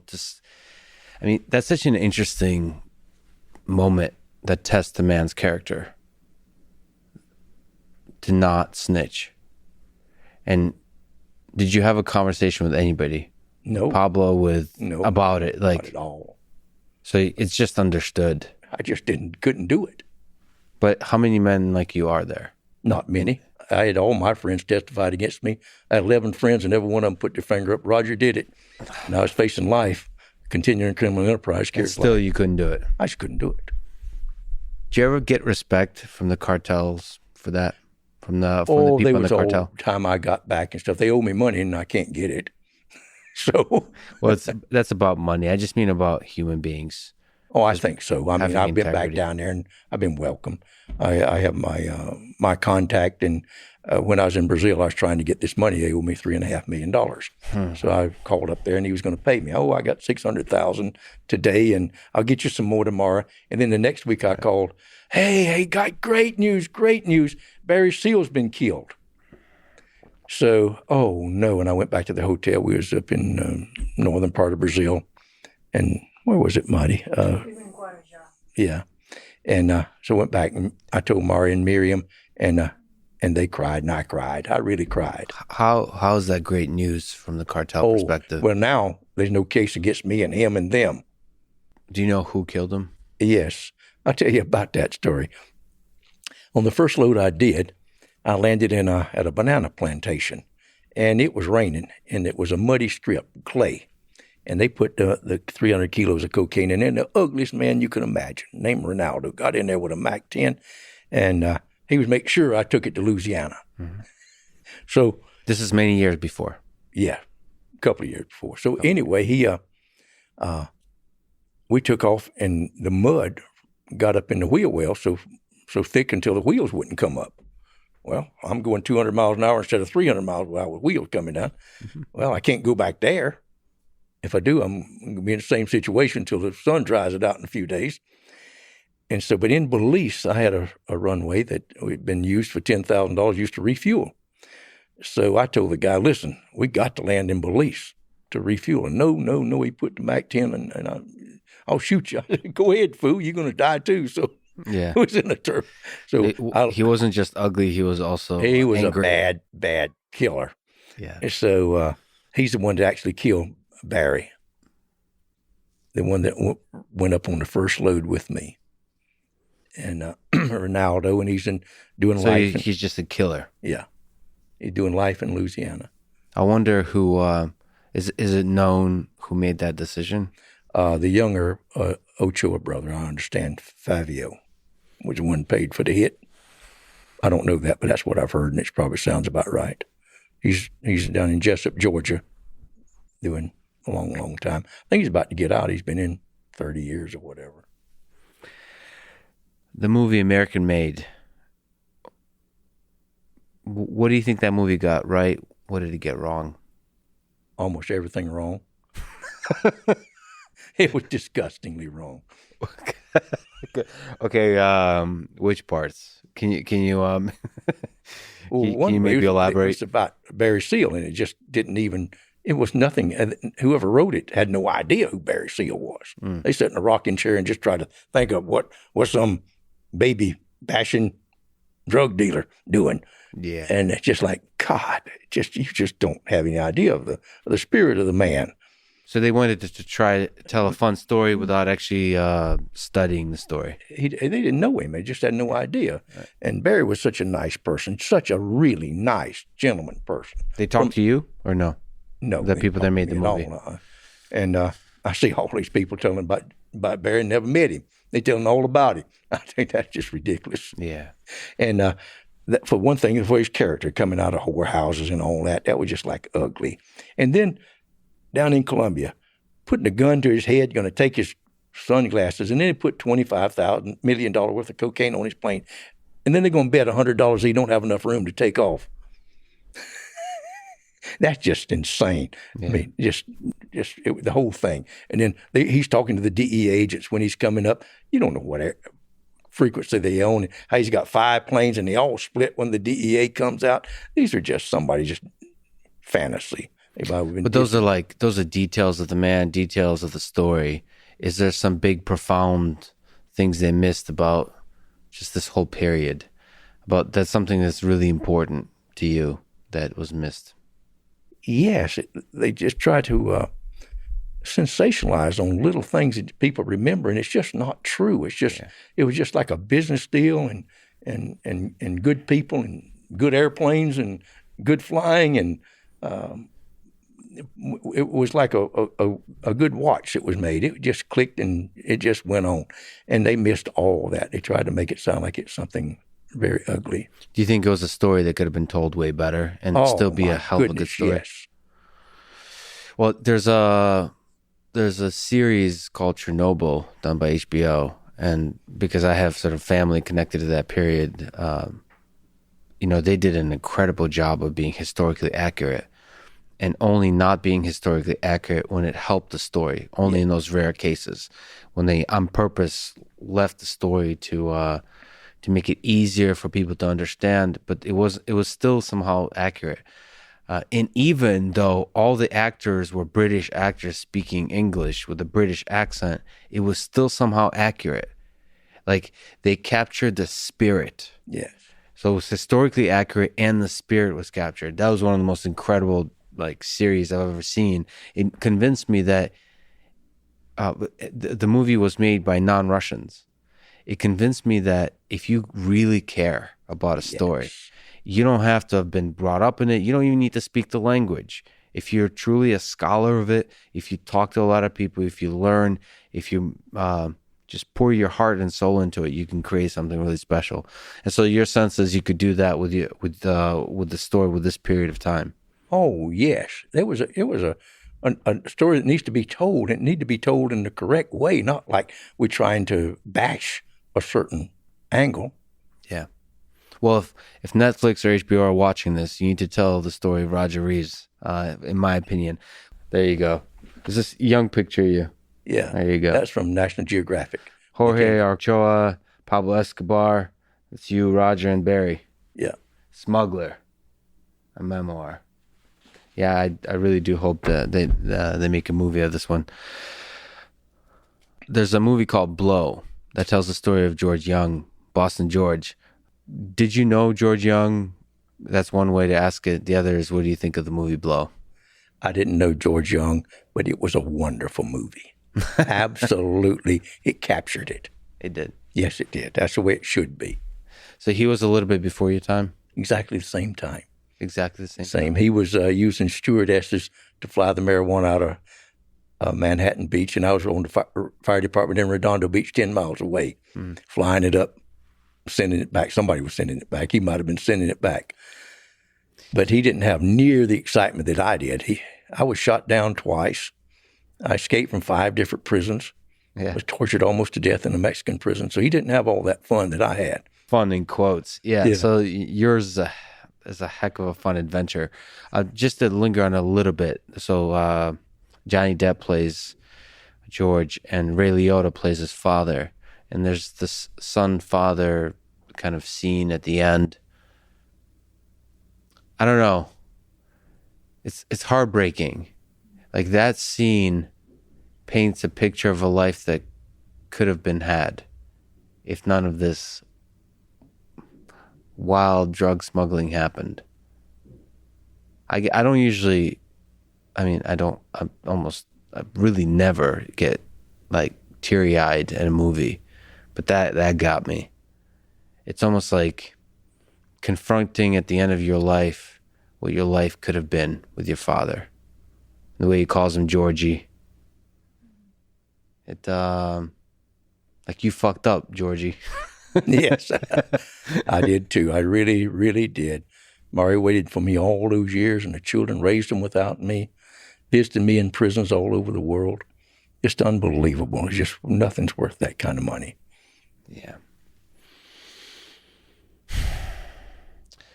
Can you tell the story of when you were tortured nearly to death in a Mexican prison? I sure can, and I'm smiling, but it was nothing to smile about, I can tell you. I was I was in a pool, and a gentleman came over and shook hands with me and put handcuffs on me. And I thought, what in the world? That was at one of the nice hotels. And they put me in a jail cell, and I sat there, and all the drunks and the thieves and stuff kept coming in, and they had a bucket, and it overrun. And I said, man, like 18 people in a room, about 12 foot square.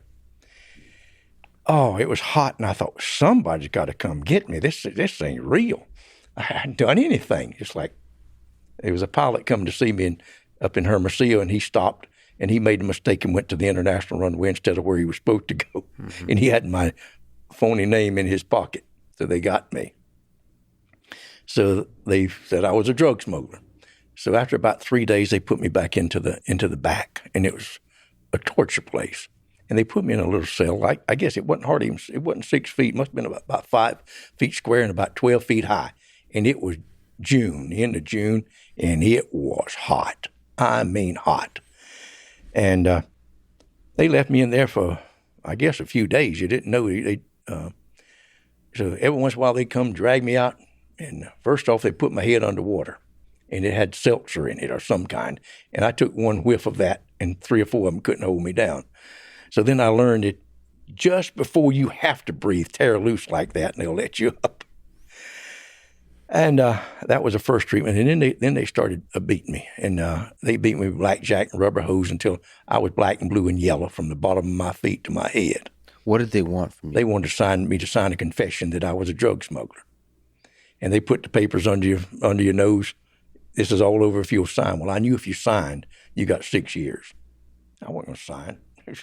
I wasn't going to sign. So but they didn't want you to snitch on anybody. They just wanted to say. They just wanted me to sign that paper. And you still didn't. I ain't about to. Yeah. A beating ain't that bad. So, so anyhow, it's getting into the good part. So then they come and they take me out, and I'm buck naked. And they bend me over, and they have things to pull you, like chains, click, click, click, click, click. And they bent me over, and they put butter on my bum, and they commenced to put hot chili pepper up there. And that stuff was bad. I mean, it was red hot. Mm-hmm. And that was awful. And still. That's just awful. Yeah, but still you didn't. I didn't think about it. I ain't going to. I guess if I'd have known he was going to kill me, I wouldn't have done it. But I wasn't about. You get hurt bad enough, you'll pass out. So I didn't pass out, so I was all right. So then the last thing they did was they brought a dead man in there, and he was frozen, and he was wrapped in newspaper, little strips about a half-inch wide, just like a mummy, and he was frozen. And they hung him on the wall with a meat hook. And God. You next, son of a bitch, you next.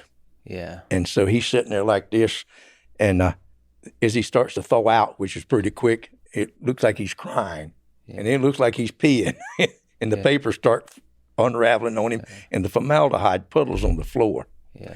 Whew, what a smell, that rotten insides and the formaldehyde. And there was a little space, it wasn't even a half-inch high, under the door. And I lay on that filthy floor with my cheek and put my lips right up under that door and was sucking that fresh air. And I went to sleep after some time. And I know where Walt Disney gets his ideas. I saw pink pigs with wings on them, all kinds of stuff flying around. So when I woke up, I didn't know which was real and which was the nightmare. It took me a minute to figure out where I was and what was going on. How did you stay mentally strong through that time?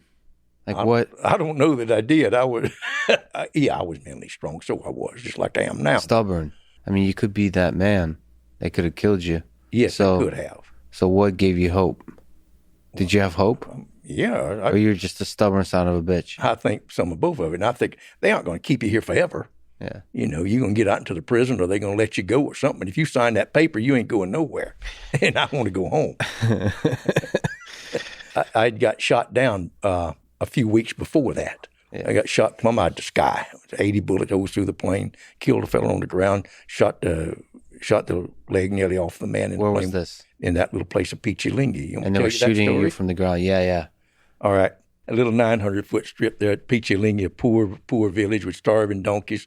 And that's where they I'd give them $17,000 for loading, and I'd go over on the highway and load. Well, on day 13, I did a load every day for 13 days. They had a bunch of marijuana pretty good piled up, and I was going load a day. And on day 13, I had that little warning sign going off in my stomach. Don't do it. But I asked this Joaquin, we had the federales paid off, know where we were. So I spent the night in a hammock and walked down to the airplane just as it getting daylight. And 10 or 12 men walked with me, and Pedro got in. I brushed my teeth in the little stream. It was about a foot deep, a little river coming through there. And got in the airplane, and I fired her up. Bam, blah, blah. And bam, I thought a tire blew out. I looked over and see if it was, and it still ain't dawned on me. And Pedro's yelling, "Policia, policia, Roger, policia." Well, it dawned on me, and I shoved the throttle to the firewall. And I only had So that was a bullet. Yeah, somebody, they was off to the sides, they'd shot just a warning, like, get out, stop, we're gonna rob you, whatever it is. That's what they do. Mm-hmm. They'd taken the plane and me and put me in prison, the whole thing. So, but even though I had papers. So I just shoved it to the firewall, and there wasn't enough room to take off on that strip. And there's half of it was behind me, or some of it was behind me. And so just at the end, I'm just like, I think that thing stalls at about 50 miles an hour, just turning 50, and I just pulled it right up and put the flaps on. And as I pulled off the ground, they opened up on both sides of me with machine guns, and they riddled that airplane. I mean, the windshield came out. I got hit 3 times. You, like your body? Yeah. And where did you I get didn't hit? know I was hit. I mean, it was just the gasoline. Adrenaline. The gasoline just pouring in. The world turned yellow. I must have went into shock. So it just stopped in slow motion. And one bullet hit the strut right by my head, and it just parts of that bullet just went all over me. I just looked like I'd been peppered with lead. And the gasoline was just pouring in. I mean, just pouring in where they'd shot the wing up above, and the windshield's gone. I didn't, blah, blah, blah, it was just like a hailstorm. Mm-hmm. So I was... Airplanes stall or no? I was in a stall anyway, and I didn't realize it, and I guess you wouldn't unless you trained for it. But when you're in a stall, the elevator is kind of flappy. Mm-hmm. And I didn't realize it at the time. I thought they had shot the elevator cable in too. So I thought, oh, God. So I just reached over and switched it off, pulled the mixture, pulled everything. And in the river, there was rocks about as big as this table, and they were like the turtleback all the way up until there was a waterfall. It was quite a pretty place. And I crashed straight onto it. I thought, if I hit those rocks. And when I did, the first time I hit, the wings came off, and then it bounced. And the next time, the nose came out and came under the plane. And I'm sitting there. I must have been knocked unconscious because Pedro's shaking me. Come on, Roger. Come on, Roger. So I stepped out into the water, and here comes these 4 federales still shooting at us. And a bullet or 2 hit the airplane. And I kept a 9mm Browning high power taped to the top of the radio in case I ever needed it. So, because you didn't want it in the airplane, so it was just handy, just laying there. So I took and popped a few caps at them, and they ran into the rocks. Mm-hmm. So we took off running, and then I looked, and Pedro's foot nearly shot off. They'd shot him on one side of the ankle, and it just blown out the other side, and it wasn't even hardly bleeding. The shock of it.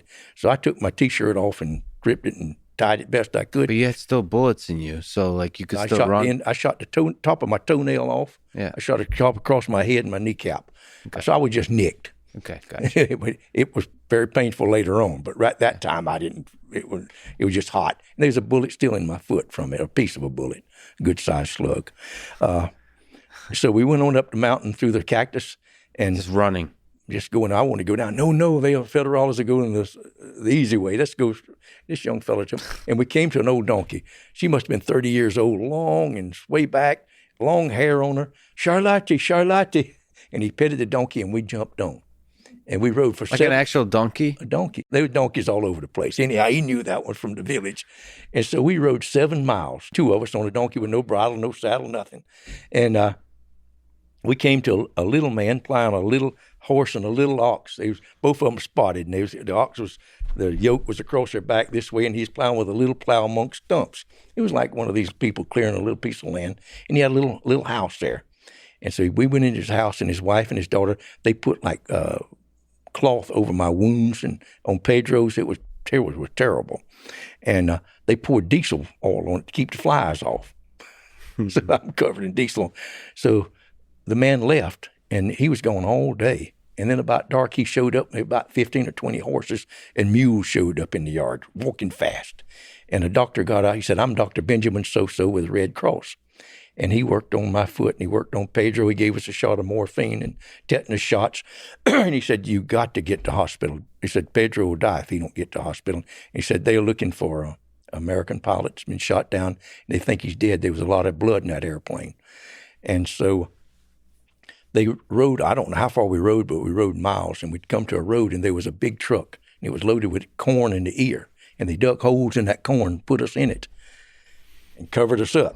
And the road was rough, and every time we'd hit a dirt road, that corn would cover me up, and they'd scratch my face out again.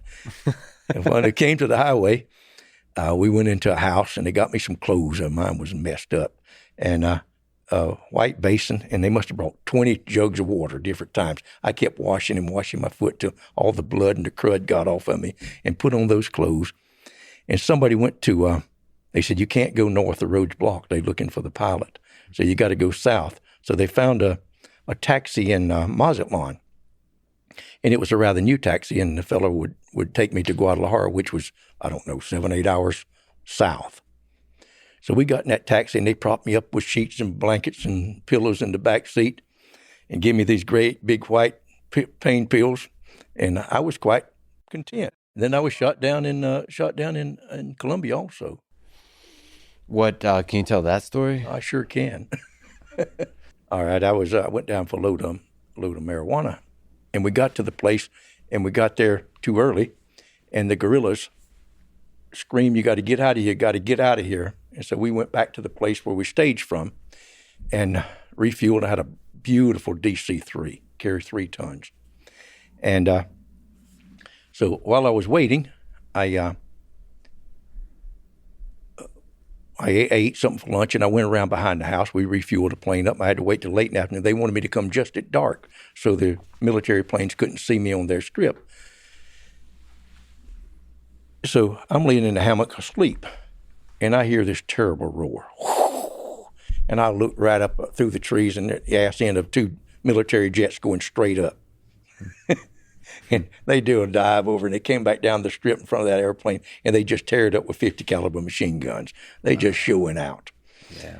So I run for the airplane. I just give that guy $80,000, and he ran for the truck, and all the rest of them ran for the truck. I should have ran with my money.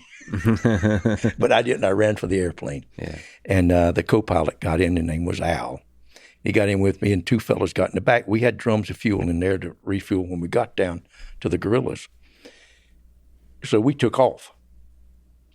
And I couldn't get the gear up because I'd taken off in such a hurry. There's pins in the struts of a DC-3 and with big flags on them, and you have to take them up so that the plane won't come up. So these jets swarmed on me, and they tried to get me to go. They kept telling me which way to go, and the pilot would be just as close as just right over there. I could see him. I just held up the old hippie peace sign. I didn't think they would shoot. I really didn't. Nobody had shot before.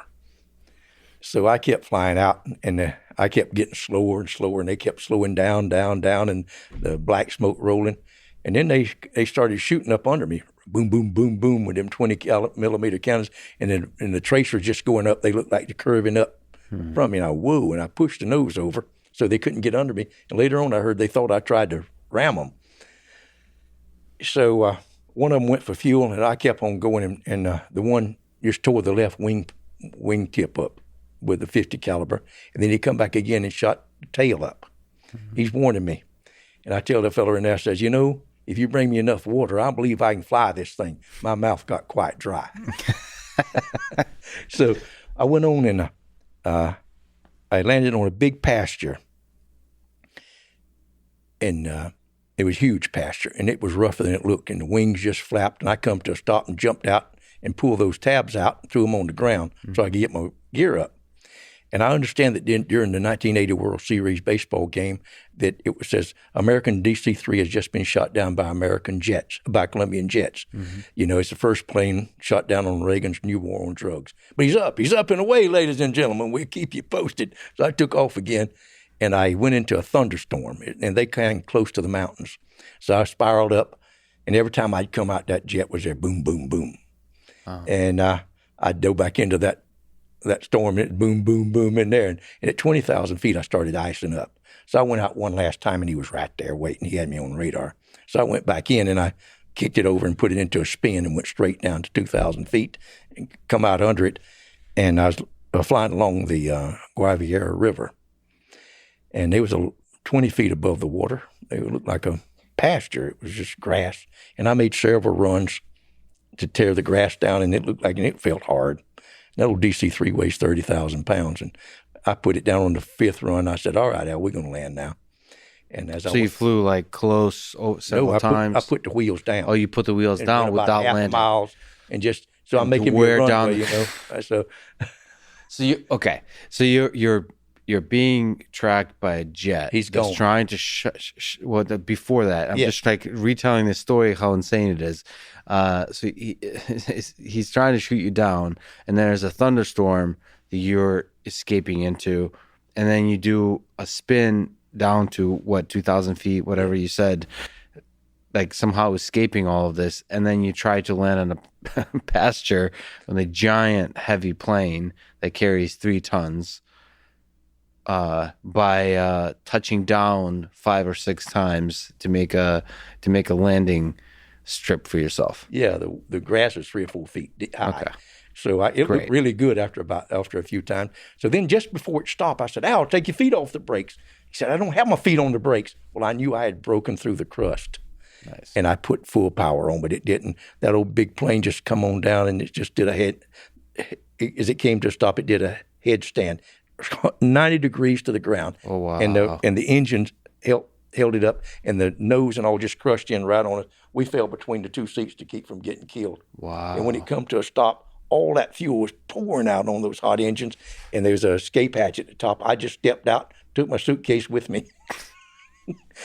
Was there fire? No fire. The plane left the plane there, and the 2 guys that was in the back, one of them broke his thumb, and it was with the barrels, and they had to put tie gas hoses together to shimmy down to get out. Yeah.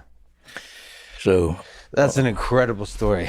Well, let me just tell you, it had a little bit more to it. I learned to fly with the idea of being a missionary aviation fellowship pilot. Yeah. Fly the missionaries in and out of the jungle.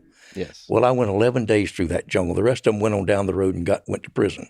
I said, I'll crawl on my belly 6 months in here, a year, eating snakes before I'm going down the road. So I went in there, and I was 11 days in the jungle. And I finally came to a place, and it had airplanes. I kept asking the Indian, "Donde está avions?" I wanted to steal an airplane and get out of there. And when I came to the place, I asked, "What is this place? Lovely place. It looked like Honolulu in World War II. With a runway there." She said, "You don't know. This is Loma Linda, headquarters for Missionary Aviation Fellowship for the Amazon." And they flew me out. Wow. You escaped from prison 5 times?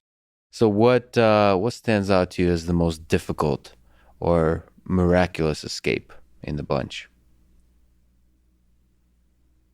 The most miraculous was when I was in the courtroom in Spain. I think I was on the 3rd floor of Real High, and I ran across the courtroom, handcuffed, kicked the window out, and I looked down, and it was above the palm trees. I thought they might be a power line or something I could grab on as I went down. There was nothing, and there was a car parked, a station wagon on the You just jumped out? I jumped out from 31 feet and on top of that car, and it exploded in the street. The windshield went over 3 or 4 cars. It looked like snow going up, and I looked like Donald Duck with the thing in handcuffs, and I got out. And just kept running? Yeah, I kept running. They ran me down, though, and hit me in the back. I still got a dead spot in my back where the policeman hit me with a shotgun, and they brought me back. Maury was there. They were saying, "Your husband is crazy." That was spectacular, but I escaped from Lubeck, maximum security prison, and I cut out of there and got out. That was a miraculous escape. And that was where? In Lubeck, Germany. What was that escape like? I was there, and they was going to extradite me back to the United States, where I still had all these charges and 25 years special parole. And I was cleaning the lawyer's visiting room, and on it was bars that looked like piano notes or this way to make it pretty, but there was a little bit. So I got a rope from a guy where they made boats in there. and I had 20 minutes. So I went in there and I wrapped it around, and I put a broom handle in it that was cut off and wrapped it around until to pull the bars together on that side, and then I pulled them together on the other side. But that only put me inside the prison yard where the soccer equipment was kept. But they were putting new windows on one side of the prison, and they had it scaffolded up to the 4th floor. So there was a little recess there, and there was guard towers every 100 feet or so. I mean, they would shoot and kill you. So I got behind that and climbed up, holding to the bricks on one hand and the scaffolding on the other, and went to the roof. I lost my shirt and most of my clothes going through the window. I got all the skin off of me. I thought I was going to die. And I was trying to go sideways like this, and finally I got a grip, and the bars let me through and took all the skin off of me. So I got up on that roof, and I have asthma, and I just lay there trying to catch my breath. Didn't bring my inhaler. So with blood everywhere. Oh, I would bloody, yes. And so I got down to the end, and on the end, the reason I did it, they was putting a new wall again around the prison to make it larger. And they had taken all the wire off above the sally port where they could join the two walls together, and I saw that when I came up. And there was a guard, half of like a dome sticking out of that brick building where there's a guard there with a gun, and he'd kill you. I mean, he was surely trained to kill you. And we had some bad people in that place. Mm. So I lay up one floor above it, and I saw a guard and his wife come with a double umbrella. It was just pouring down rain. Here I am without a shirt on, bloody, and she had a little boy with him under that double umbrella, and I knew him. And when he come, and she started back from the sally port, I hit the top of that guard tower, bam, with both feet, and I jumped. I guess it's 3 more floors. I jumped. There was a pile of sand, like a cone where they were digging it there, and I hit that, and my feet bared up to the knees, but I didn't fall. And I ran straight towards her so he couldn't shoot me, and then I went around some bushes and went downhill. And then I heard blam, blam, bam, bam, blam behind me, and I looked, and that fool woman was in a big old car, and she was knocking down the parking meters behind me. She was trying to run over me, and I ran behind a car. Oh, wow. And she tore the fender off of her car, trying and yelling, yapping a terrible, evil-looking face at me, screaming at me, and the sirens going off in the prison. And there was a fence there, a wall, and I jumped up on it to jump over, and it had glass embedded, and I cut my hands and my arms all up getting over that, and I hit the ground on the other side, and it was like, it was that muck where some farmer had dug it. Mm-hmm. I dug in there, and Mari had slipped me $200 into prison, and I had that in my shoe, and I lost my shoes in that mud. But anyway, I got out of there and got to Holland. A really heck of a story how I did that.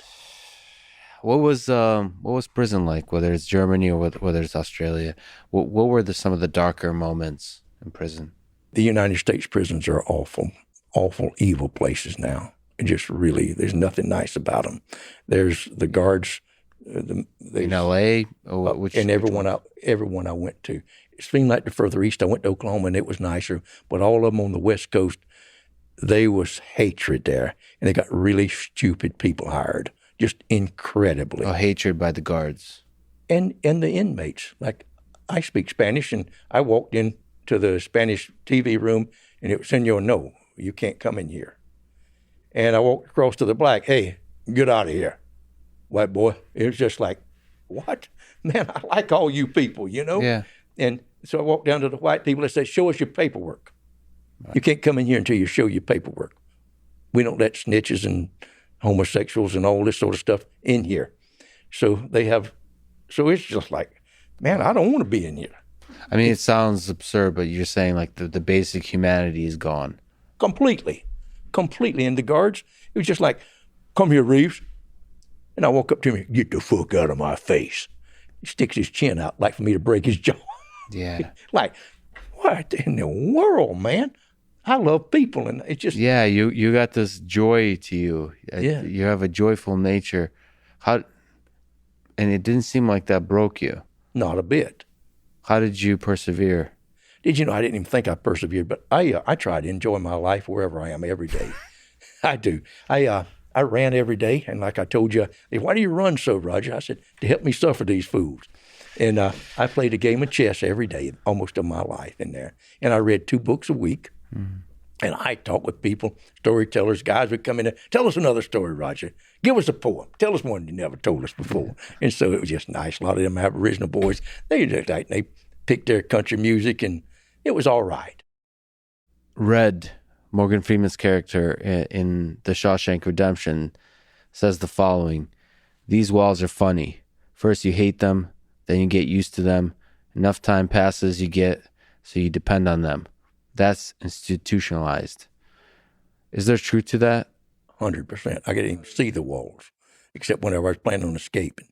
In Shawshank Redemption, he spent so many years in prison that he almost didn't know what to do with himself once he left, once he was a free man.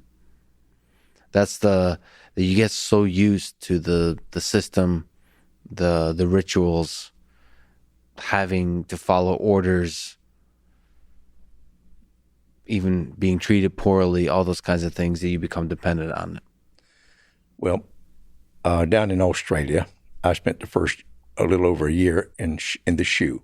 It was like, did you see the movie, The Silence of the Lambs? Thank you, Monty. And he's there. I had five or six guards looking at me with a one-way mirror. Yeah. And that's whenever I thought I might never get out. I got a life sentence. I had all this time waiting here in Germany. And so they had a computer in there, but it didn't have a program on it. And I just started writing these little stories of stuff I did in my life. And I wrote one line, and I wrote over 1 million words with them looking at me. So it was after a year they let me out. It wasn't long before they put me in a place called self-care. And particularly, I was in what they call the Lifers Pod. There was 268 men in self-care there. And it was unbelievably good that we were left alone. Basically, they was there, or the guards were certainly there, but they had their shack, and we had apartments, four apartments to the building, and 6 men to the unit with your own door and a key to it, and a kitchen, dining room, freezer, refrigerator, and they allowed you $360 a week to buy groceries. And I cooked for about 16 years, and learned to cook good. And the people and other people have their specialties, and so that was quite. It wasn't so like being in prison. It was somewhat living with men. It was difficult, man. I had some good fights and carry on, but you don't get along with everybody. But then whenever I came back to the United States, I was laughing and talking. And when I got off the plane in L.A., I had three marshals with me from Australia. I was slammed upside the wall. I mean, hard, put ankle bikes on and handcuffed so tight till they cut my vein off. Face forward, lands apart. Good gracious. And walked me 50 steps and turned me over to the marshals, and they took part of that off. That was a border patrol that was there over my marijuana charge from 1977. Yeah. I did 11 years for parole violation. Now they want me for more violation. And they put me down in Los Angeles, the marshals put me in there, and they put me in isolation. I thought, what in the world they got me for isolation for? I haven't done anything. How long did you spend in isolation? More than 6 months. So after 3 or 4 days, as the little Judas window slide open, and a nice-looking man in a suit come there. Hello, Reaves. I just want to see what you look like. I saw you in National Geographic documentary, and it does me pleasure to keep you in isolation. And he slammed the thing, and I couldn't get out of there. And by law, the U.S. Parole Commission is supposed to give you a hearing within 90 days. So Murray paid a lawyer $7,500, and he never picked up the phone. Somebody got to him. Who's that somebody, you think? Christopher Cannon was his name, and I don't know who got to him, but he didn't do anything to get me out of there. Yeah. I got one 15-minute phone call a month, and I couldn't get out. So then after 6 months, they shipped me to put me on Con Air, double shackled and black box on my hands, and I went to Oklahoma, and they let me out on the floor. I couldn't imagine. Then I could call after a couple of days, and they said there was a man here from Washington give you a parole hearing. You only got here at 3:30, so he left. He said he'd be back next year. What? I've been in there over 6 months. So then there was a lovely little lady. She was a case manager or something. She said, you can ask for parole on the record. And I said, please do. She said, I'll send them an email. And the next day I got my parole. 90 days later, they sent me to Terminal Island and put me in the place there with the invalid, I guess, since I'm as old as I am, 78 years old. So they put me in the people in there dying in wheelchairs and legs off and arms off and cancer. So I was in there and I pushed the fellers around. And I come out of the chow hall there, and I went to go to the right to get me a haircut. And two Mexican guys there, a lieutenant and another one, walked between us. And he went like the boop, boop, boop. And I said, I could outrun you. And they slammed me, put me on the ground, handcuffed me, and put me in the shoe for a week. I got out, and man, they put me back in the place. They treated me rough. Mm. So I got in a little more trouble, and they put me back in the shoe, and I wouldn't come out. They had that, the virus was out killing people. Mm-hmm. So they killed 8 people in that unit I was in. Oh, wow. So, I mean, I wouldn't even come out to take a shower. I had a little straw that I put in the sink, and I'd take a sock that I had and scrub myself with it with some soap and a glass of water over my head and then clean the floor up and put it in the toilet. So that was your time during the coronavirus pandemic. I got out last April, right in the middle of it, and they were dying bad in there. So I was treated worse for that last year in America than I was for the whole 20 years in Australia, the 18 years in Australia. And then you were a free man at the end of that year. They put me out and sent me home, and the parole officers couldn't even come. They weren't working. They were just doing everything by video. Said, better not have a drink. The only thing was I couldn't even have a drink of wine. So after a year, I had to take psychiatric treatment every week. I had to go talk to the psychologist. And me and her got along great. She was a good Christian woman. We just chatted and talked. And I think they said, so I had to pee in the bottle every week. Mm-hmm. I said, I've been in 33 years. How many piss deaths do you think I've had? Never been dirty. Only thing, if y'all want a clean one, you come get me. Before I talk to you about love, let me ask you a difficult question. You write in your book, I don't consider myself much of a criminal. I don't lie, cheat, or steal, and I always take up for the underdog. Violence makes me sick.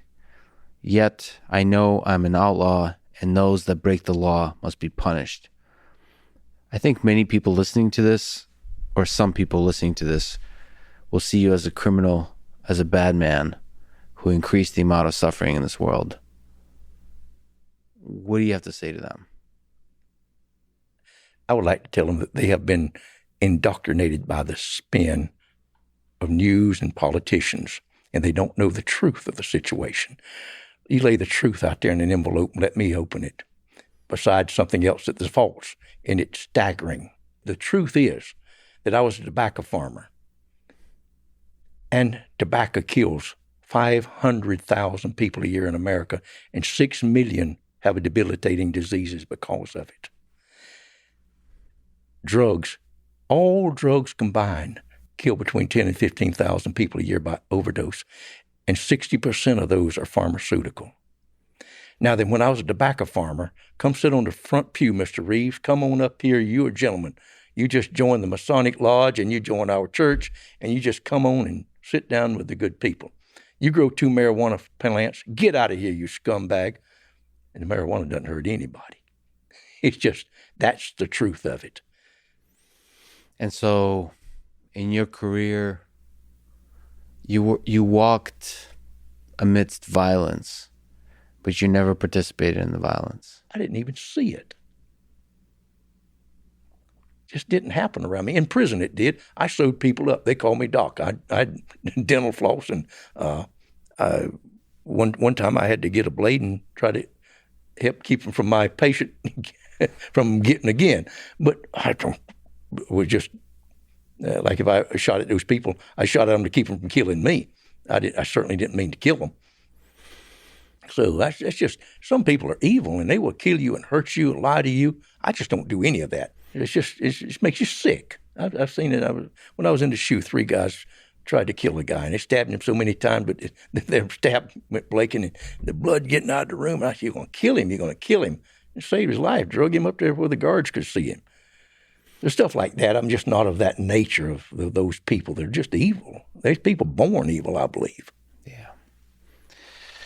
It is heartbreaking to hear that the basic humanity is gone in prison in the United States. That's heartbreaking because that basic humanity is actually the light at the end of the tunnel. It's the thing that saves us, as opposed to when it's absent, it's the thing that destroys us. The prisons are filled, absolutely filled with people that have some mental problems. Now, you see Tent City all the way up and down here. I guarantee you every one of those people have mental problems, some degree, however little it is, but they're a little bit off. Now, then you get a DEA agent that wants to make a name for himself. He goes down there and gets two of them, one of them to sell a little 2 grams of methamphetamine to the other one, and he gets a conviction. And a young prosecutor, he gets a conviction. He wants to make a judge. And we got the judge in, where was it? I'm going to give what was his name? Gilbert. I'm going to give men 1 million years before I get off the judge. You get fools like that in charge. You're going to fill prisons up with pitiful humanity. And those are the ones. And then the other is people over drugs. And drugs should be a health issue. You cannot police it enough. It's just, they know like the only thing that overdoses is opioids, the heroin. And if they can give it to them, it costs about $1 a day to give the worst addict his fix. But they'll give it methadone, which is from a pharmaceutical company, which is just as bad. Why in the world? We tried it all over the world, in Portugal and England. And when they give the girls clean up, no more stolen cars. Why? Who wants to keep this farce going? They just perpetuating it. Like, every little police place is getting all these suits and armor and machine guns. It's just like, it's such a spin. It's sad. Do you think all drugs should be legalized? I don't know about that, but they certainly should be controlled. If a person is an addict, he should be able to go down and get his fix with somebody there to help him with a clean needle and a glass of orange juice. It's so much cheaper than prison. It's so much cheaper than him stealing cars or a prostitute having to go to work. That's sad. You've lived one heck of a life. Looking back, there's a lot of young people that listen to this, high school, college students. What advice would you give them? How to live, how to have a successful career, how to have a good life, how to be a good man or woman? To be a good man or woman, if I had it to do over with, I'll just tell you what I'd have done. I would have paid attention and studied my lesson and did the best I could. In school? In school, yes, and went as far as I could have. I would have liked to have been a doctor. I just didn't have the stickability or anybody to tell me, hey, go there and do that. Mm-hmm. And if you can do that at a very young age, start in a trade. Learn to do something. Doesn't matter what it is. If you learn to do something good, there is a great demand for you. And I would say that in prison, that the prison system should come in and you get a thief, young fan's a thief, a robber, and you say, all right, we need carpenters, we need plumbers, we need electricians, we need sheep. Sentence them to that trade. And when you get an A+ in that, where you can go out and make you $30 or $50 an hour, you go home. Now, you can mess around 10 years if you want to, or you can do this in 2. I think that would, that's just for the prison. But anyway, I would say that they find somebody and be true to them, that we have, just be honest and true in your life. You mean like relationships, friendships? Yes. I mean, so many people, particularly our children, are from relationships where they're not wanted. They're divorced. Their father's left. They don't know who their daddy is. They're just in foster homes. 500,000 children are in foster homes in America today. And we have, and our government inadvertently is encouraging those people. My daughter is a doctor, and she delivered a couple of years ago a baby from a 10-year-old child that child, and she said, in the visiting room is 4 generations, all of them on welfare. Mm-hmm. Now we got one more, and it reminds me of Elvis Presley's song, In the Ghetto. Mm-hmm. So for an individual, learn a trade, become a craftsman of sorts, yes, and find somebody to love and who loves you. That's right. Have a family and stick with it. Surely you're going to get angry, you're going to get disappointed, you're going to get all kinds of stuff, but come back and make up before you go to sleep. Well, I did half of those things. I got the first one and working on the second one, so I appreciate the advice. Well, Mari, thank you so much for joining us. Can you tell me the story of how you two met? Well, my parents every summer would go to the lake in Canada, and the place was called Turkey Point, which is on Lake Erie, and just have a nice summer holiday there, water skiing, swimming, sunbathing. This was back in the 60s, and I was sitting on the pier with a few girlfriends and telling them my story, and then all of a sudden I looked up and I saw this figure in the distance coming onto the pier. Now, we're all dressed in bathing suits and swimwear, and we're swimming and this, that, and the other. And here he comes, dark trousers. In fact, they were black, white shirt and a tie, and a straw kind of a Panama hat. And, so he stood out. Yeah. And so I invited him to come and sit down, and so he continued to talk, and we just talked and talked and talked, and then later moved to the beach. And I think the next time I saw him, he was talking to another girl, and I thought, Men. I know. I was okay, next. Yeah. Well, but 6 months later, I receive a letter, and it's a letter from Roger. And then we start this lovely correspondence, and we just start writing. In those days, you just wrote everything. Mm-hmm. And then the next summer, he was coming up again. He was on his way to Alaska, and he says, "I would like to come by and see you." And I said, "Well, I'll be in the same place that I met you last year." And so when he came up this time, for some reason, Roger reached for my hand, and I reached for his, and man, that was it. It was like love at first touch. That was love. It was just like a silence, and a, oh my gosh. And we didn't even look at each other. It was just, oh my goodness, what happened here? Yeah. And I was the type of person, I never wanted to get married, not way, way, way down the road, never have any children. And I wanted to see the world first and then do all that, And but that was it. That was love, and you've been together ever since. Yeah. Well, the thing is about the love that the two of you have for each other is it had to persevere through quite a heck of a journey. So, how did Roger's drug smuggling change the nature of your love and your relationship? Well, Lex, that remained steadfast. It endured. And since Roger's been home, I think we've rekindled the love that we had when we first met. Yeah, and, but but I think my faith, my steadfast faith, and also the fact that Roger and I communicated. We wrote letters. He never complained. I know there were the children there. He never had mistreated me. I love this guy. And we had a lot of experiences. It was just, he's good looking, charismatic. He's pretty, Yeah, and he was adventurous, and I yeah. Would you say that again? Yeah. But yes, it was just, I know I missed him physically, but we were just so strong in spirit. And we could talk to one another. Yep. What was it like, Roger, when you're a free man, seeing Mari for the first time in person again? I cried for 3 days. Everything I'd look at a picture of her. I came home and there she prepared a meal for me. And there was the old oak table that I'd redone, and the chairs, the same one, and the green placemats in the same china that we had and the same silverware. And it just all of it just brought back the same paintings on the wall.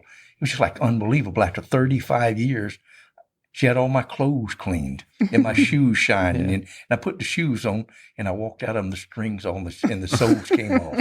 But the shirts and all fit perfect and everything. So it's just wonderful. And just to see her, and then just to see her picture of her 50th birthday or her 60th birthday or her 70th birthday. I wasn't there. Yeah. And the picture of her with the children, it was heartbreaking. And about the third day, I thought, man up, fella. I mean, you got to. So I got over it and quit the tears. But it was everything was just pulsating with life. It was just unbelievable to get out of that place. It really was. Is there? Do you regret the drug smuggling that took you away from the woman you love? Oh yes, 100%. Just I wouldn't have done it again if you don't think you're going to get caught. And it's just I did it for money, and I had everything in the world I wanted before I did that. Mm-hmm. So the adventure. I mean, it was one heck of an adventure for the two of you, for the both of you. Yes. Were you able to enjoy it, or was it always danger? Was it always something that threatened your relationship, your love, your family? Or were you able to enjoy the adventure of it? You know, we'll all die. Life is short. And to live that kind of adventure. Well, whenever I did the first load, I got $10,000. And that was just about 2 years' pay on the fire department take home. And I brought that home and I put my hand over my mouth. I said, shook it on the Roger, bed. I can't believe this. Money. And Mari like, oh my, what in the world? And then Roger said, let's go have dinner. Yeah. And so we went to the little restaurant that we would go to, you know. And he said, and don't you dare look on the right-hand side of the menu. He said, just order anything you want. And it was just, as we were in the restaurant, you know, it was just, we were giddy about it. Yeah, I was giddy about it. And were you afraid that, I mean, did you think about the fact that it's illegal and Roger can end up in prison? Oh, yes. Did you guys talk about it? Well, I kind of thought I was bulletproof. I mean, if they didn't catch you, I thought if they didn't catch you, you was all right. And it was hard to get you. Hard to catch you in the air. Yeah. So you never thought hard to catch you in the air? I didn't know that if your friend told on you 5 years later, you'd still go to prison. Right. Yeah. That was a problem. I didn't know that. Did you guys ever talk about walking away? I asked Roger to walk away, and he says, I can't, Mario, just now, you know. And then, of course, the amount of people that he began to support, the family and the gifts and the deals. The deals. Yes, the deals.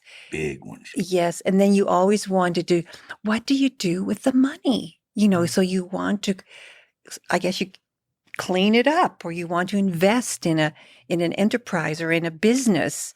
Well, it just doesn't work. They know the source of it and they take it and run. Every one of them. Yeah. Yeah. But he was very generous, extremely generous and benevolent. And when I started, I would ask about it. I went to a lawyer, and a number of people in California at that time wanted to legalize marijuana back in 1973. And I went to a lawyer and I says, Mr. Lawyer, I put $100 on the table. What would they do if I caught me bringing marijuana across the border? He said, if you have a criminal record? I said, no, I've never had a speeding ticket. Nothing, not even a traffic ticket. He said, you work for the fire department out there in Los Angeles? I said, yes, sir. He said, you'll get probation. The worst you'll do is you'll get 1 year and you'll spend four months raking leaves on a military base. Mm. So my father died some years before, and my mother and baby sister came out, and I took them down to Disneyland, and she said, what you doing, boy? I said, I'm hauling pot, Mom. She said, how much you making? I said, making $40,000 any day I want to go. And she said, what do they do if they catch you? And I told her what the lawyer said. 4 months at the most for raking leaves. That's what do you think? She said, do you need a co-pilot, son? Yeah. Money is money. Yeah. mm-hmm. So your relationship persevered through some big challenges. Is there advice you can give about what makes for a successful relationship? Oh, well, I think the initial igniting meeting someone, Yeah. that's the love. That's it. And that little fire just keeps burning and burning and burning. You can't put it out no matter what. Yeah. It's the love fire. But it gets difficult. It does. It's funny, the love fire. So you're saying the love fire is all it takes to persevere through the difficulty. Well, no, that's a huge part of it. Yeah. And also I contribute my individual situation to, in order to endure the prison years, is my faith. Faith in God. Yes. And friends who were unconditionally still loved me no matter what. Yes. So you had love around you. I in did. General. And my children, Yeah. they, and that was a real purpose, to guide them and to love them and to help them become citizens. Well, Honorable what about citizen. you, Roger? What advice would you give? I just don't know how to do it, but I do know that you have to work on a relationship. Mhm. Mara and I's had problems. I mean, we could Did really. you guys get in fights? Oh, yeah. yeah. Oh, yes. Pretty regular, but they don't let them last long. Yeah. But certainly we are so different. We're the same, and yet we're Unbelievable. so different. Yeah. Yeah. Like little stuff. Little stuff, yes. And it might be big, but I usually win her over, Yeah. But anyhow, I just feel like Mari was always there. It was like she was my anchor. Yeah. I was coming home. I was always coming home to her and the children. Yeah. And you can see throughout my life, I'm working on getting there. Mhm. Were you afraid for his life, by the way? Oh, yes. He's- Oh, yeah. There were times. Yeah. But, I had faith in him. He was an excellent pilot. For example, I always said, Roger, if the ship's going down, I'm jumping in the lifeboat with you because I know we're going to get to shore. You Yeah. will save us. And so I have that faith in him. I mean, he's a man, but yet he's the one you want to get into the lifeboat Yeah, with. definitely.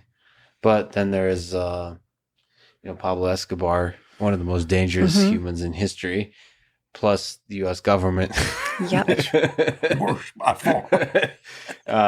Very, very difficult. Mhm. Very difficult to get away. In terms of your faith, how has your faith helped you to be the woman you are in this relationship, in seeing love the way you see it? Well, I think my faith gives me hope. I have lots of hope. It helps me to dwell on the good side. Whenever I meet someone and there's some negative, I try to see why they are like that or what's the source of all that. And I try to pull out the good. I really do. Not that I'm a goody-goody, but that's what your faith does. You see them as God sees us, How has he changed over the years? Roger, Yeah. he's still the same.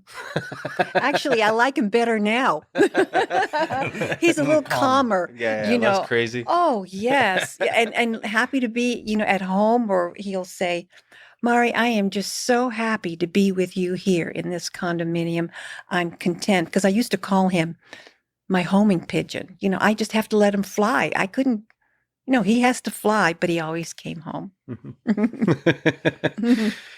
Do you think about the end of this ride, our mortality? Do you think about your death? I do. Particularly, I'm going to have a heart valve replacement in about 7 days, where I could not make it. It's a very serious operation, and I think about that very much. And I ask for peace. I just lost my brother about 10 days ago, so unexpectedly, and that really makes you think of your mortality. Are you afraid? Somewhat, and yet not.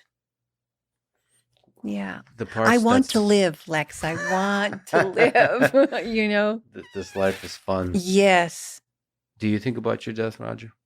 I have visions Visions, and they often happen very, very clear, like what I have seen in the future. Scientists might call it wormholes, or in the Old Testament they called it prophets, but I see sometimes into the future around the corner. It's clear as we're sitting right here. What's that look like? I was on a porch, and I believe I was in like Central America place. I was an old man with khaki pants and a white shirt. And it was a chair with a wide arms, and it was straight, and there was like the beams coming out above my head, and I'm on the porch. Bougainvillea. And I have out of the body experiences also, and I came out of my body. I just floated out of my body and went into a veil, and like into a mist, and I believe that's probably why it happened. You talk about like it's in your past. This is your future. No, this is in my future. But This is something he has seen, I've seen it in the in a past. vision. Yeah, in No, I know, but it's funny. Just Yeah. the tense you use, it happened, and yet it's something that will happen. Yes. Too. Both are true. It's just unbelievable that, and I don't know how many people have it, but I have it. I walked out of my body just where I could come up to you and look and set up on the radio. I used to be at work on the railroad, and I had them there. How do you explain that? What do you I don't think? know, but What the heck is going on in this universe that's possible? Oh, I don't know, but certainly a phenomenon that happened.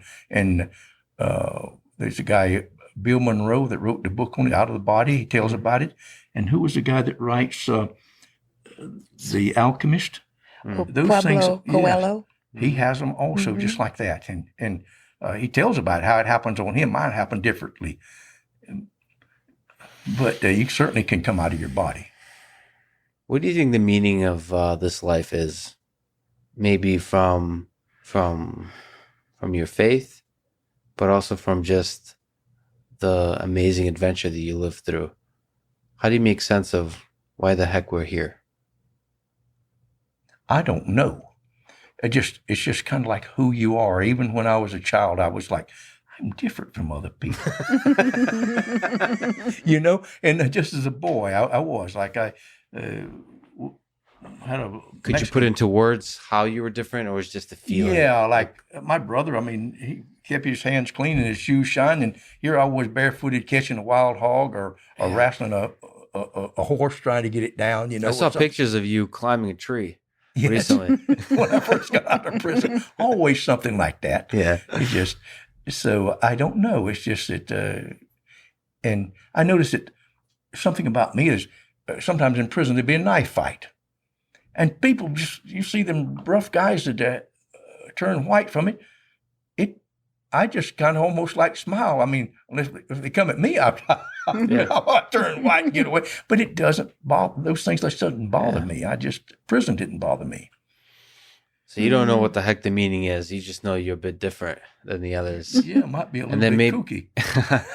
Well, maybe the whole point is you want to realize, you want to let that madness flourish, that uniqueness flourish. That's the whole point of life. We're all different in like very interesting little ways. Yes. And the more different you are, you want to let that become. You want to let it be its full. It's like a garden, all like the a different garden. flowers. Yeah, like a garden. You did mention you weren't sure if there's a free will or not. Do you think it's all predetermined, or do you think we make our own choices? We definitely make our decisions. I just said if it is, I hope that. But I know that we make our decisions. Yes, and, I agree. And I know that we are spirits that are living in this flesh. That's beyond a shadow of a doubt for me. If you walk out of your body and have out of body experience, you will know it. So the body is just a temporary the container. spirit lives for something on much bigger. eternally with no beginning and no end. And that's hard to fathom. Yeah, this is just a little this is a shell to contain that spirit. This is the way we work on earth, Yeah. But I know I'm an eternal being. So are you. Do you think there's a why to it? Do you think there's a meaning to this life? Well, I think the why is beyond my capability of understanding. It's someone greater than me. I don't understand it, but it's awesome. I just know that it's awesome. And one day we will know the answers. Once we get to that cross over to the other side, I think we will understand clearly. It says, now we see through a glass darkly, but then when we are face to face with God, we will understand. And until we know, let's just enjoy this beautiful Yes. life while we got it. Absolutely. And love we're your meant- fellow man. and- That was my gift. Yeah. I love everybody and everything. Mm-hmm. I do. And it just, and I'm sorry if I put a stumbling block in anybody's way. I wouldn't want to. But these are these things that I just think about, oh, what a hypocritical world we live in, though. Like most anybody out there listen, okay, he's a drug dealer. And I would say most of them have committed adultery. That's a cardinal sin. And yet they throw rocks at me for moving a marijuana or cocaine across the road. Yeah. It's just if you saw the two different things, you'd say, what a terrible difference it is. But we become conditioned with this mad society that we have. You mentioned that your daughter, Miriam, wrote you a poem. Do you mind reading it? I'd be glad to. I was doing 11 years up in Lompoc Penitentiary, maximum security prison, for a parole violation for possession of marijuana in 1977. They should have given me 6 months, but they gave me 11 years because they wanted me for what they call silent beef. Anyhow, while I was in that dungeon, I received a letter from my daughter, Miriam. It's called Daddy's Poem. A year ago, I became a poet when I wrote your birthday prose, and here I am today ready to give it another go. First, I would like to wish you a very happy birthday to be, and to thank you so very much, for without you I would not be me. Secondly, I want to say that your support has been immense. It has been true, honest, loving, and free of all pretense. Thirdly, it goes without saying, your love has surpassed all my wrongs, and you always made me smile with one of your old country songs. I can remember on Cuervo, Daddy, with you holding me in your arms as you sang Jim Reaves songs and talked about the farm. I can see you walking through the door from one of your travels far and wide, and the thought of you coming home, Daddy, kept a twinkle in our eyes. I can smell you as I did when I used to climb into your bed, and you would talk to me again about one of the adventures that you led. I can see me and Mario asleep in one of your airplanes extraordinaire, and wondering to myself why there wasn't an available chair. I remember having to meet you and worrying that you wouldn't be there, but you would pop from behind some counter and give us all a happy scare. You gave us presents in Key Biscayne and hotels pleasure galore, and 36 roses as we came through the airport door. I can see your face in Amsterdam with the luggage carousel, and you look like a boy with a secret that you were just dying to tell. You taught me mathematics in the sands of faraway places, and taught me to sail, and we left without any traces. We climbed glaciers in Argentina, and saw the blue of the beautiful caves, and witnessed the majestic beauty of such a jaggling maze. I learned how to change gears on the dirt roads of Brazil. We ate hot dogs in Paraguay, a memory we smile over still. We talked about lions, elephants, and bears on a hacienda in Uruguay, but decided it was better if to Europe we did fly. Oh, the old world in all its luxury, what a good time it was. From South America to the Krasnopolski, I think we fell in love. The European jaunt, well, it is considered a book in itself, but it's a story about beauty and knowledge, suspense, and worldly wealth. We went from Holland to Sweden, and we went from France to Spain, and I promise you I have no regrets. I would definitely do it all again. I would see the world with you any time, sir. There's no doubt in my mind, because being by your side, Daddy, always ensures a wild good time. So our paths took a turn, and we're back in the U.S. of A., but life here isn't so bad, and I'm plumb content to stay. I'm happy to be near you, although I'm not as close as I was before. But because of your love and encouragement, I've been able to open new doors. I'm grateful to be in school, and I'm generally happy where I am. And I even like when you call and tell me to study for the next exam. What a life you've given me, Daddy. It's a tremendous and a magical gift. We already have so many stories to tell. There are far too many to list. But I want to thank you again this day with a very big happy birthday to you, and to tell you just a few more things that I know in my heart to be true. That I love you, Daddy, with all of your wrongs and your rights, that you're ahead of our family and you've kept us all bound tight, that you have a honest love in your heart for God and all mankind, and you truly do believe in yourself when you say it will all be fine. I know you will be there to catch me if ever I waver or slip, and I know I'd want you as captain on any sinking ship. I also know a new chapter is written. It's almost time to move on. It's time to sail another sea and to witness a brand new dawn. It'll be good to see you at the helm again as you point out our destination, and to laugh and dance on the upper deck while the boat glides through. It'll be good to see you on the go, as I know you like to be, and to know you can open any door without any key. But while we revel in our days together, we will know better than to hurry, because as you told me many times, life is an incredible journey. Mm-hmm. Wow, that's beautiful. Mm-hmm. Yeah. Roger, I'm really honored that you would take the time to visit me in Texas and to sit down and talk with me. Thank you so much, Roger. Thanks so much, Mari. Thank you. It was a pleasure. You, Lex. It's been a real pleasure. Yes. Beautiful. Thanks for listening to this conversation with Roger Reaves, and thank you to Noom, Allform, ExpressVPN, Four Sigmatic, and 8 Sleep. Check them out in the description to support this podcast. And now, let me leave you with some words from Pablo Escobar. All empires are created of blood and fire. Thank you for listening. I hope to see you next time.